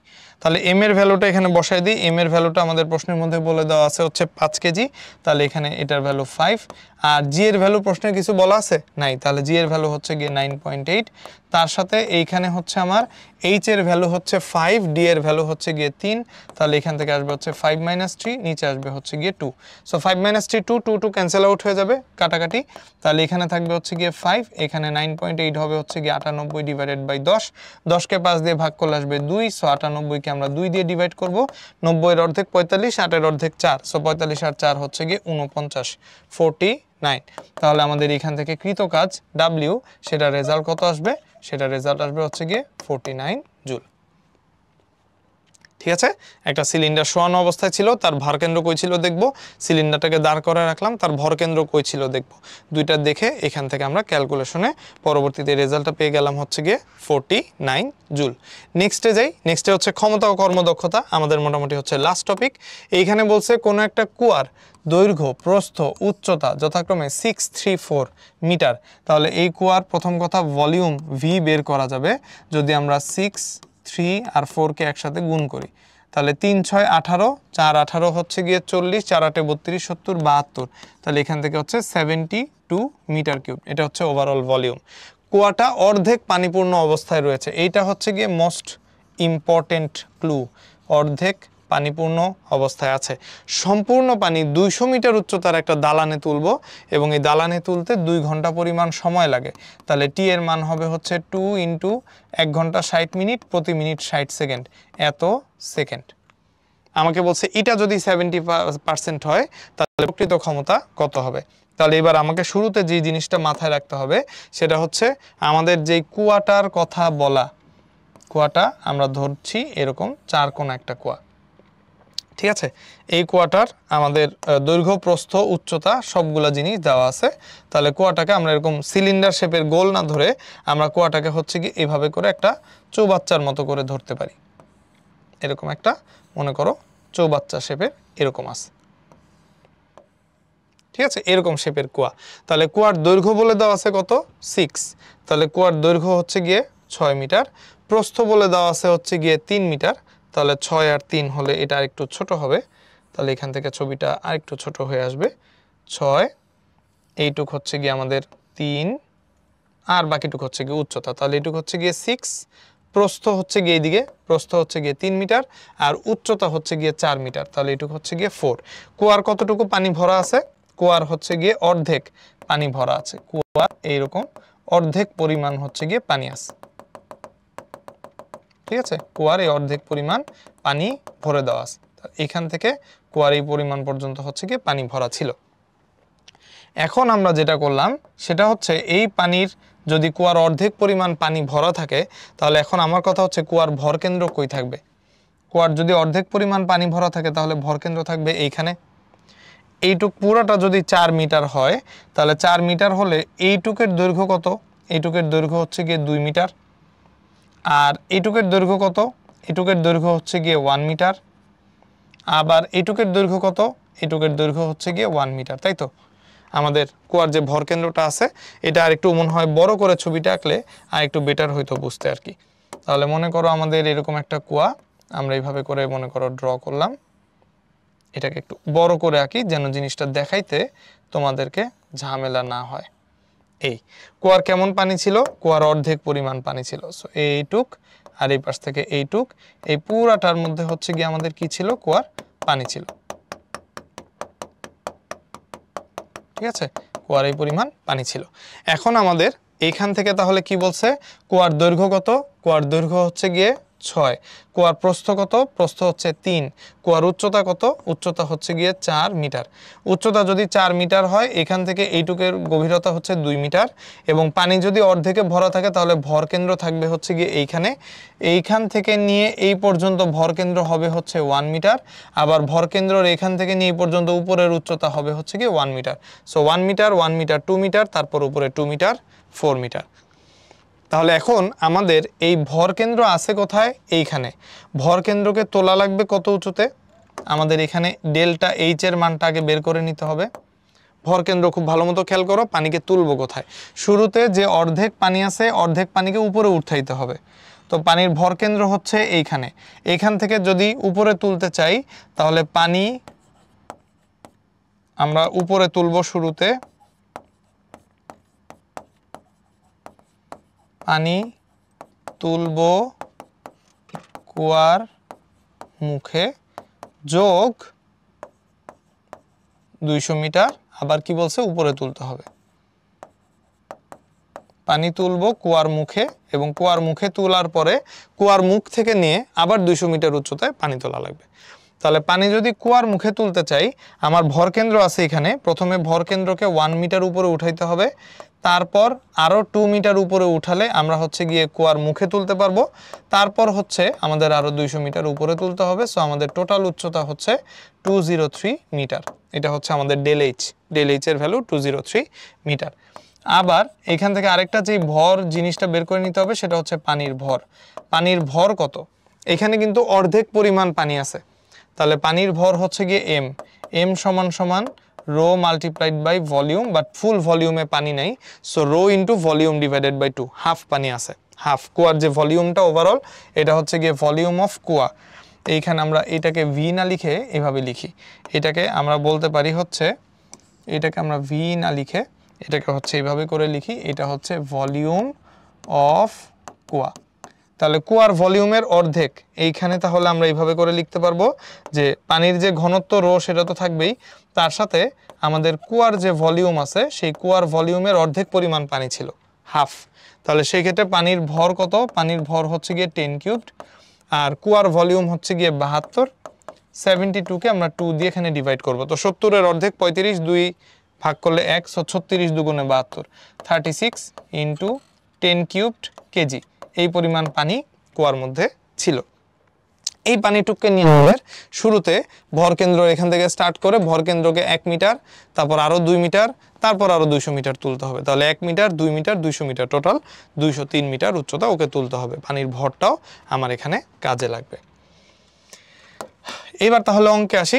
আমাদের এখানে বলছে কর্মদক্ষতা, এফিসিয়েন্সি, ইটা। আমরা জানি ইটা যখন পাওয়ার দিয়ে বের করব তখন হচ্ছে এটা output power divided by input power. এবং এইখানে ইনপুট পাওয়ারটাকে রাখবো, আউটপুট পাওয়ারটাই হচ্ছে কি আমার বেসিক্যালি ফাইন্ড আউট করতে হবে। তাহলে এখান থেকে আমরা পরের লাইনে যাই। এখান থেকে ইটা হচ্ছে গিয়ে 70%। 70% মানে হচ্ছে গিয়ে 70 ডিভাইডেড বাই 100, যেটাকে আরও ছোট করে 7/10 লেখা যায়। তাহলে সেই ক্ষেত্রে আমরা যদি এখান থেকে পি ইন বের করতে চাই, এইখানে আমাদের পি আউট থাকবে। পি ইন চলে যাবে এফিসিয়েন্সির জায়গায়, এফিসিয়েন্সি চলে আসবে এইখানে। আউটপুট পাওয়ার, এই আউটপুট পাওয়ারকে আমরা লিখতে পারি হচ্ছে গিয়ে mgh, বা আমাদের এই ক্ষেত্রে mg ডেল এইচ, যেহেতু একটা বড় উচ্চতা তুলছি। So mg del h divided by time. আর এফিসিয়েন্সির মান হচ্ছে গিয়ে 7/10। বাস, এখন এখান থেকে তোমার আর আমার কাজ হচ্ছে মানগুলা বসায় বসায় ক্যালকুলেশন করা। ম্যাথ আমরা বের করে রাখছি। ম্যাথ হচ্ছে কত? 36 10 কিউবড। ম্যাথ হচ্ছে 36 ইন্টু 10 কিউবড ইন্টু জি এর ভ্যালু, কোশ্চেনে জি এর ভ্যালু কিছু বলে নাই, সো জি এর ভ্যালু হচ্ছে গিয়ে 9.8, তার সাথে হচ্ছে গিয়ে ডেল এইচ এর ভ্যালু কত, ডেল এইচ এর ভ্যালু হচ্ছে গিয়ে এখানে লেখা আছে 203, তাহলে 203, নিচে হচ্ছে টাইম আসবে, টাইমকে আমরা এখানে বড় করে ক্যালকুলেশন করে রাখছি, টাইম হচ্ছে 2 ঘন্টা, সো টাইম যদি 2 ঘন্টা হয়, এটা কিন্তু ব্র্যাকেট, হ্যাঁ আবার উল্টা পাল্টা বুঝো না, 12 বুঝো না, টাইম কিন্তু 2 ঘন্টা, 2 ঘন্টা মানে হচ্ছে এখানে 2 ঘন্টাকে কনভার্ট করতে হবে মিনিটে, মিনিটকে কনভার্ট করতে হবে সেকেন্ডে, 2 × 60 × 60, তার সাথে হচ্ছে এখানে যে 7/10 আছে, সেই 7/10 10-এর মতো থাকবে আর কি। এখন তাহলে আমাদের কাজ দশমিক টশমিক সরানো, পাওয়ারগুলোকে এক জায়গায় নিয়ে যাওয়া, সো 10গুলোকে আলাদা আলাদা করে ফেলি, 36 × 10 কিউবড, 10 কিউবডের জায়গায় থাকলো, এখানে আমরা লিখলাম 98, 9.8 মানে 98/10, তার সাথে এই পাশে যে 7/10 আছে, এই 10 ক্যান্সেল আউট হয়ে যাবে, আর এখানে থাকবে হচ্ছে গিয়ে 203, আবার 98কে 7 দিয়ে ডিভাইড করা যায়, সো 98কে যদি আমরা 7 দিয়ে ডিভাইড করি, 7 × 1 28 থাকবে, 4 × 7 = 28, 14 আসে, আর নিচে হচ্ছে গিয়ে 2 × 6 এটুক করলাম, আর এখানে একটা 10 বের হয়ে আসলো, ওই 10কে আমরা হচ্ছে গিয়ে এখানে আলাদা করে 10 স্কোয়ার হিসেবে রেখে দিলাম, ঠিক আছে, তাহলে আলাদা করে 10 স্কোয়ার হিসেবে রেখে দিলাম। তাহলে এখন দেখো কি কি আমরা কাটাকাটি করতে পারি। প্রথম কথা, এই 10 আর এই 10 ক্যান্সেল আউট হয়, তারপর 7 আর 98কে 7 দিয়ে ডিভাইড করলে 14 আসে, তারপর 6 দুগুণে 12, 12 দুগুণে 24, আর তো এখান থেকে ক্যান্সেল আউট করা যায় না, 6 6 36, এদেরকে ক্যান্সেল আউট করে ফেলা যায়, বাকি আর কিছু নাই, 10 কিউবড আর 10 স্কোয়ার কেটে এখানে একটা 10 আনা যায়। তাহলে আমার নিচে কি থাকতেছে, নিচে সব কাটাকাটির পর শুধুমাত্র একটা 2 থাকতেছে, নিচে থাকতেছে হচ্ছে 2, আর উপরে কাটাকাটির পরে 14 থাকতেছে, ও নিচে যে 2 আছে, 2 দিয়ে আবার 14কে কাটাকাটি করা যায়, এই যে 7 চলে আসবে, ও তাহলে আমার নিচে আর কিছু থাকে না, নিচে আর কিছু পুরাপুরি সবই কেটে ফেলছি, নিচে কিছু নাই, উপরে উপরে হচ্ছে 10 থাকতেছে একটা, উপরে হচ্ছে একটা 7 থাকতেছে, উপরে হচ্ছে একটা 203 থাকতেছে, দ্যাটস ইট, গুণ করলেই এখান থেকে রেজাল্টটা চলে আসবে। তাহলে 3 × 7 = 21, 21-এর 1 হাতে থাকবে 2, 7 × 0 = 2, 7 দুগুণে 14, 14, আর 10-এর জন্য একটা 0, তাহলে 14210, এটা হচ্ছে আমার সেই ইনপুট পাওয়ার, যেহেতু এটা পাওয়ার বের করলাম, সো রেজাল্ট আসবে হচ্ছে ডাব্লিউতে, মানে হচ্ছে গিয়ে ওয়াটে। তাহলে আমাদের রেজাল্ট আসবে কত, রেজাল্ট আসবে হচ্ছে গিয়ে 14210 ওয়াট, ঠিক আছে।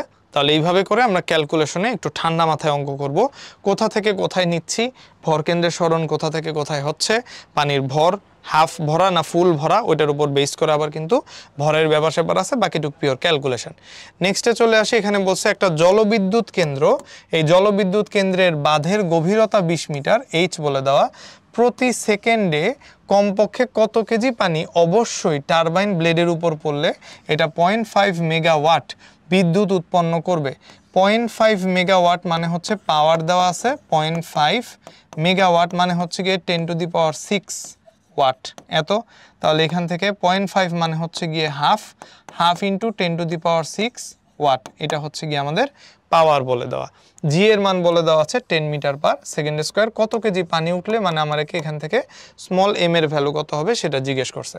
তাহলে সেই ক্ষেত্রে পাওয়ার পি এর ইকুয়েশন কি, পি এর ইকুয়েশন হচ্ছে mgh/t। প্রতি সেকেন্ডে বলা মানে আমি টি এর ভ্যালুও জানি, টি এর ভ্যালু হচ্ছে গিয়ে আমার 1 সেকেন্ড, তাহলে সেই ক্ষেত্রে আমি এখান থেকে বের করব স্মল এম এর ইকুয়েশন আসবে হচ্ছে গিয়ে আমাদের power multiplied by time divided by g into h. পাওয়ারের ভ্যালু কত, পাওয়ারের ভ্যালু হচ্ছে গিয়ে 10⁶ ডিভাইডেড বাই 2 মানে হাফ ইন্টু 10⁶ ওয়াট, তার সাথে টি এর ভ্যালু হচ্ছে গিয়ে 1 সেকেন্ড, জি এর ভ্যালু প্রশ্নে কিছু বলে দেওয়া আছে 10 মিটার/সেকেন্ড স্কোয়ার, সো এটা 10, আর এইচ এর ভ্যালু হচ্ছে গিয়ে 20 মিটার, ঠিক আছে। তাহলে এখান থেকে 10⁶ মানে 1 2 3 4 5 6 6টা শূন্য, আর এইখান থেকে হচ্ছে 10 200কে 2 দিয়ে মাল্টিপ্লাই করলে আসবে হচ্ছে কি 400, তাই না, 20 200কে 2 দিয়ে গুণ করলে 400, তাহলে আমরা 100 দিয়ে ক্যান্সেল আউট করে ফেলবো, নিচে হচ্ছে গিয়ে 4 থাকবে, দুইটা জিরো কম হবে, এখানে দুইটা জিরো কম হবে, সো 1 2 3 4 4টা জিরো থাকবে, এরপরে আমরা 100-কে 4 দিয়ে ডিভাইড করব, তাহলে আসবে হচ্ছে গিয়ে 25, 4 25-এ 100, 25-এর পরে দুইটা জিরো, তাহলে এখান থেকে আমাদের ওভারঅল ম্যাস কত আসলো 2500 কেজি। ওভারঅল আমাদের ম্যাস চলে আসলো হচ্ছে গিয়ে 2500 কেজি। এইভাবে করে আমরা হচ্ছে গিয়ে ভরটা ফাইন্ড আউট করে নিতে পারি আর কি। নেক্সটে দেখো আরেকটা বলছে যে একটা বানর 20 মিটার উঁচু নারকেল গাছ থেকে নারকেল ফেলতেছে। কতটুকু উঁচু? 20 মিটার উঁচু নারকেল গাছ, তাহলে হাইট দেওয়া আছে। এরপরে প্রত্যেকটা নারিকেলের ভর 3 কেজি এবং বানরটা প্রতি সেকেন্ডে, তার মানে টি এর ভ্যালু 1 সেকেন্ড, প্রতি সেকেন্ডে সে কয়টা করে নারকেল ফেলে? 2টা করে নারিকেল ফেলে। এখন নারিকেলের সমস্ত স্থিতিশক্তি আমরা বিদ্যুৎ শক্তিতে রূপান্তরিত করতে চাই।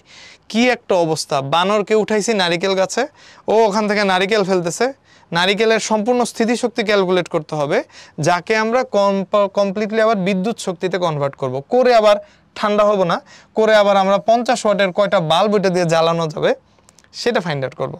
খুবই সুন্দর কনসেপচুয়াল জিনিসপাতি, ঠান্ডা মাথায় একটু ফাইন্ড আউট করতে হবে আর কি। এখন কথা হচ্ছে 50 ওয়াটের ব্যাপার স্যাপারে পরে আসি। আগে দেখতে হবে যে আমার ওভারঅল এখানে টাইম দেওয়া আছে t = 1 সেকেন্ড, 3 কেজি নারকেলের ভর, প্রতি সেকেন্ডে সে 2টা করে নারকেল ফেলতেছে, তাহলে ওভারঅল আমার স্মল m কত আসবে? 2টা করে নারকেল যেহেতু ফেলতেছে, তাহলে 2টা করে নারকেলের ভর আসবে হচ্ছে গিয়ে 6 কেজি। 3 কেজি করে 2টা করে নারকেল ফেলে 6 কেজি হলো। টাইমের ভ্যালু কত? এই 6 কেজি ভর ফেলতে তার টাইম লাগতেছে হচ্ছে 1 সেকেন্ড। তারপর এইচ এর ভ্যালু কত? এইচ এর ভ্যালু কোশ্চেনে বলে দেওয়া আছে হচ্ছে গিয়ে 20 মিটার। তাহলে এই যে mgh/t, এটা দিয়ে আমরা তাহলে কি বের করতে পারবো? পাওয়ারটা বের করতে পারবো। তাহলে পাওয়ার বের করলে আমরা এখান থেকে mgh/t এটা দিয়ে বের করতে পারবো। নারিকেলের সমস্ত স্থিতিশক্তি আমরা কিসে কনভার্ট করতেছি? আমরা স্থিতিশক্তিকে কনভার্ট করতেছি হচ্ছে কি ইভেনচুয়ালি বিদ্যুৎ শক্তিতে। তাহলে আগে পাওয়ারটা বের করে রাখি। আমাদের m এর ভ্যালু হচ্ছে 6, g এর ভ্যালু বলা নাই, সো 9.8, আর h এর ভ্যালু বলে দেওয়া আছে হচ্ছে গিয়ে 20, t এর ভ্যালু হচ্ছে ইভেনচুয়ালি 1। তাহলে এখান থেকে ক্যালকুলেশন করলে 698/10 তার সাথে হচ্ছে 20, তাহলে এখান থেকে 6 দুগুণে 12, 12কে 98 দিয়ে গুণ করলে যা আসে, তাহলে এখান থেকে পাওয়ারের ইকুয়েশন আসতেছে 8 12 96, তাহলে 96 এর 6 হাতে থাকবে 9, 9 12 108, 108 আর 9 হচ্ছে 17, 117, তাহলে 117, তাহলে 1176 ওয়াট। এটা আসলো কি আমার? এটা আসলো হচ্ছে কি আমার পাওয়ারের ভ্যালুটা, তাই না? তাহলে 2 × 3 এটা হচ্ছে কি আমাদের ম্যাস। জি এর ভ্যালু আমরা হচ্ছে কি এখানে ইভেনচুয়ালি ধরতেছি হচ্ছে 9.8, তারপর ক্যালকুলেশন করে আমরা হচ্ছে কি এখান থেকে 1176 পাওয়ার চলে আসলাম। এখন আমার কথা হচ্ছে, আমার কাছে যেহেতু পাওয়ার আছে, এই পাওয়ার দিয়ে আমি কতগুলো 50 ওয়াটের বাতি জ্বালাইতে পারবো? সো আমাকে এখান থেকে বের করতে হবে হচ্ছে এন এর ভ্যালুটা। সো আমি যদি এখান থেকে এন এর ভ্যালুটা ফাইন্ড আউট করতে যাই, এন এর ভ্যালু ফাইন্ড আউট করতে গিয়ে আমার পি লাগবে, অ্যান্ড পাওয়ার অফ লাইট এটাও হচ্ছে কি আমার এখানে ডিভাইড করে দিলেই রেজাল্ট চলে আসবে। তাহলে আমার এখান থেকে আসতেছে হচ্ছে 1 মিনিট, জি এর মান তো বলে দেওয়া আছে, জি এর মান তো বলে দেওয়া আছে 10 মিটার পার সেকেন্ড স্কোয়ার। জি এর মান যদি 10 বলে দেওয়া থাকে, বাংলা ভার্সনে লিখে দেওয়ার কথা ছিল, এটা মিস্টেক হয়েছে মোস্ট প্রবাবলি। এখানে তাহলে আমরা একটু চেঞ্জ করে রাখি, তাহলে আমার জন্য ক্যালকুলেশন আর একটু সহজ আসবে। জি এর মান যদি 10 ধরতে পারি তাহলে ক্যালকুলেশন আরও ইজি আসবে। এম এর ভ্যালু 6, জি এর ভ্যালু 10, তাহলে এখান থেকে তো হয়ে গেল 60 × 20, 60কে 20 দিয়ে গুণ করলে একবারই পাওয়ার পাওয়া যায়। সো এখান থেকে আমরা সুন্দর মতো পাওয়ার বের করতে পারবো 200কে 6 দিয়ে গুণ করলে 1200 ওয়াট। তাহলে এন বের করতে হবে আমাদের এখানে। তাহলে কত ওয়াটের পাওয়ার আসলো আমার কাছে? টোটাল আছে 1200 ওয়াট। 1200 ওয়াট আছে। এটাকে আমরা একটা লাইটের ওয়াটেজ কত? 50। তাহলে কতগুলো লাইট জ্বালানো যাবে? ইজিলি বের করা যাবে আমরা যদি 120 / 5 করি। 5 দুগুণে 10, তারপর 20, 4 5 20, 24টি। ঠিক আছে, আমরা তাহলে এখান থেকে আমাদের কতগুলা বাতি প্রজ্বলিত করা যাবে, আমাদের ওভারঅল পাওয়ারকে একটা বাতির পাওয়ার দিয়ে ডিভাইড করে আমরা হচ্ছে কি এখান থেকে ইভেনচুয়ালি ফাইন্ড আউট করতে পারলাম। আচ্ছা, লাস্ট অঙ্ক এখানে বলছে একটা পানির পাম্প প্রতি মিনিট মানে হচ্ছে গিয়ে 1 মিনিট, 1 মিনিট মানে হচ্ছে গিয়ে 60 সেকেন্ড, মানে সোজা কথায় আমরা একবারে প্রতি মিনিট মানে 60 সেকেন্ড লিখে রাখি। 60 সেকেন্ড 2400 কেজি পানি ভর দেওয়া আছে, সেচ করতে পারে। যদি 3 মিটার পার সেকেন্ড স্কোয়ার বেগে পাম্প থেকে পানি বের হয়, তাহলে পাম্পের ক্ষমতা কত? পানির পাম্পটা যদি 5 ঘন্টা ধরে চলে, তাহলে কৃতকাজের পরিমাণ কত হবে? তাহলে প্রথম কথা, এটা যেহেতু একটা বেগে পাঠাচ্ছি, বেগে পাঠাতে হলে আমরা এটা ডাব্লিউটা বের করতে পারবো, এবং ডাব্লিউ আমরা বের করতে পারবো কি দিয়ে? গতিশক্তি দিয়ে।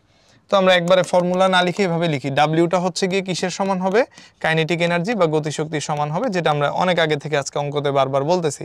তাহলে সেই ক্ষেত্রে এটা আসবে হচ্ছে গিয়ে হাফ এম ভি স্কোয়ার। তাহলে ডাব্লিউর ইকুয়েশন আমরা মানগুলো বসায় দিই, এখান থেকে হচ্ছে হাফ, ম্যাস হচ্ছে গিয়ে পানির 2400 কেজি, তাহলে এম হচ্ছে গিয়ে 2400, আর ভেলোসিটি বলছে 3 মিটার পার সেকেন্ড, তার মানে ভি আমি এখান থেকে জানি, সো এটাকে করে দিব স্কোয়ার। তাহলে 2400 অর্ধেক কত আসবে? 1200, তাহলে 1200, এর সাথে আমরা মাল্টিপ্লাই করব 9, তাহলে 9000, 9 দুগুণে 18, 8 হাতের 1, 9 কে 9 আর 1 10, 10,800 জুল। এটা কিন্তু আমি শক্তি কতটুকু সেটা হচ্ছে গিয়ে ফাইন্ড আউট করে নিছি। তো শক্তি যদি আমি এখান থেকে ফাইন্ড আউট করে নিতে পারি, এখন আমি তাহলে এখান থেকে পাওয়ারও বের করতে পারবো। এই যে আমরা এতটুকু শক্তি খরচ করলাম, এটা কতটুকু টাইমের মধ্যে? প্রতি মিনিটে, তার মানে আমার টাইমটা দিয়ে ডিভাইড করতে হবে। তাহলে 10800, টাইম হচ্ছে গিয়ে 1 মিনিট, 1 মিনিট মানে 60 সেকেন্ড, তাহলে 10 দিয়ে ডিভাইড করলে আসতেছে 1080, নিচে আসতেছে হচ্ছে 6, তাহলে সরাসরি 6 একবার 6, তারপর থাকবে 48, 6 8 48, তারপর থাকবে 0, তাহলে এখান থেকে আসতেছে হচ্ছে 180। তাহলে পাওয়ার কত আসলো? আমার পাওয়ার আসলো হচ্ছে 180 ওয়াট। এই পাওয়ার আবার বলছে কৃতকাজের পরিমাণ বের করতে, পাওয়ারটা আমি আগে জেনে গেলাম, পাম্পের ক্ষমতা কত, সো পাম্পের ক্ষমতা 180 ওয়াট, এটা হচ্ছে আমার অলরেডি এখানে পাওয়া গেল। নেক্সট আমাকে এখান থেকে যেটা বের করতে বলছে সেটা হচ্ছে পাম্পটা যদি 5 ঘন্টা চলে তাহলে কৃতকাজের পরিমাণ কত? তাহলে ডাব্লিউ সমান সমান 5 ঘন্টাকে আমরা তাহলে আরেকটা টাইম ধরি টি প্রাইম, এবং 5 ঘন্টা যেহেতু সেই ক্ষেত্রে এটাকে 60 দিয়ে মাল্টিপ্লাই করে সেকেন্ডে নিতে হবে, তাহলে ডাব্লিউ সমান সমান আমরা জানি হচ্ছে গিয়ে পিটি প্রাইম আর কি।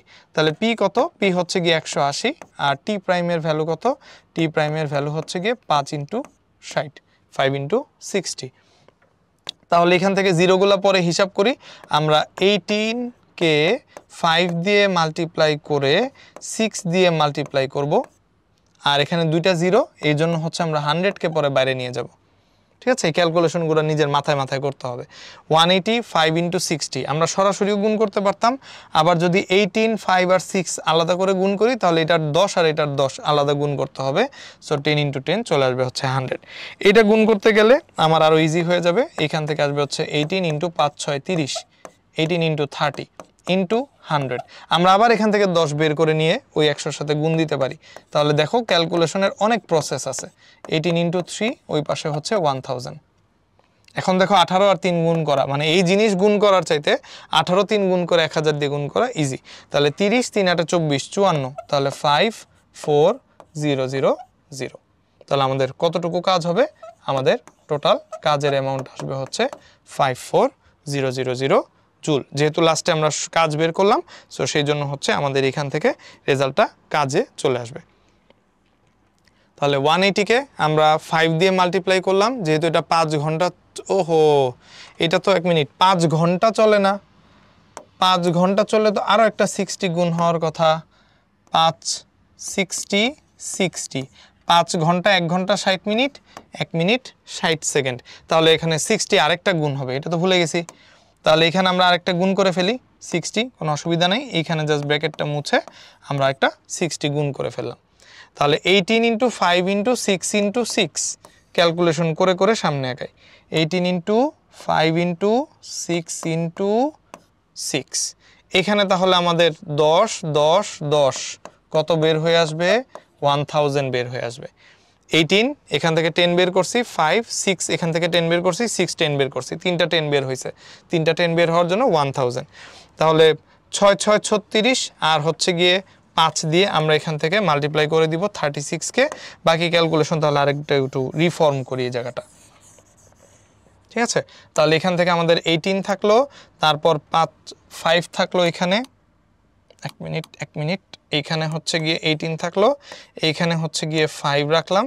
তাহলে এই যে আরেকটা প্রসেস ক্যালকুলেশন দেখাই, আর তার সাথে হচ্ছে গিয়ে এখানে আমরা 6 আর 6 এর মাল্টিপ্লিকেশন আলাদা করব, তার সাথে হচ্ছে গিয়ে এখানে 1000 রাখবো।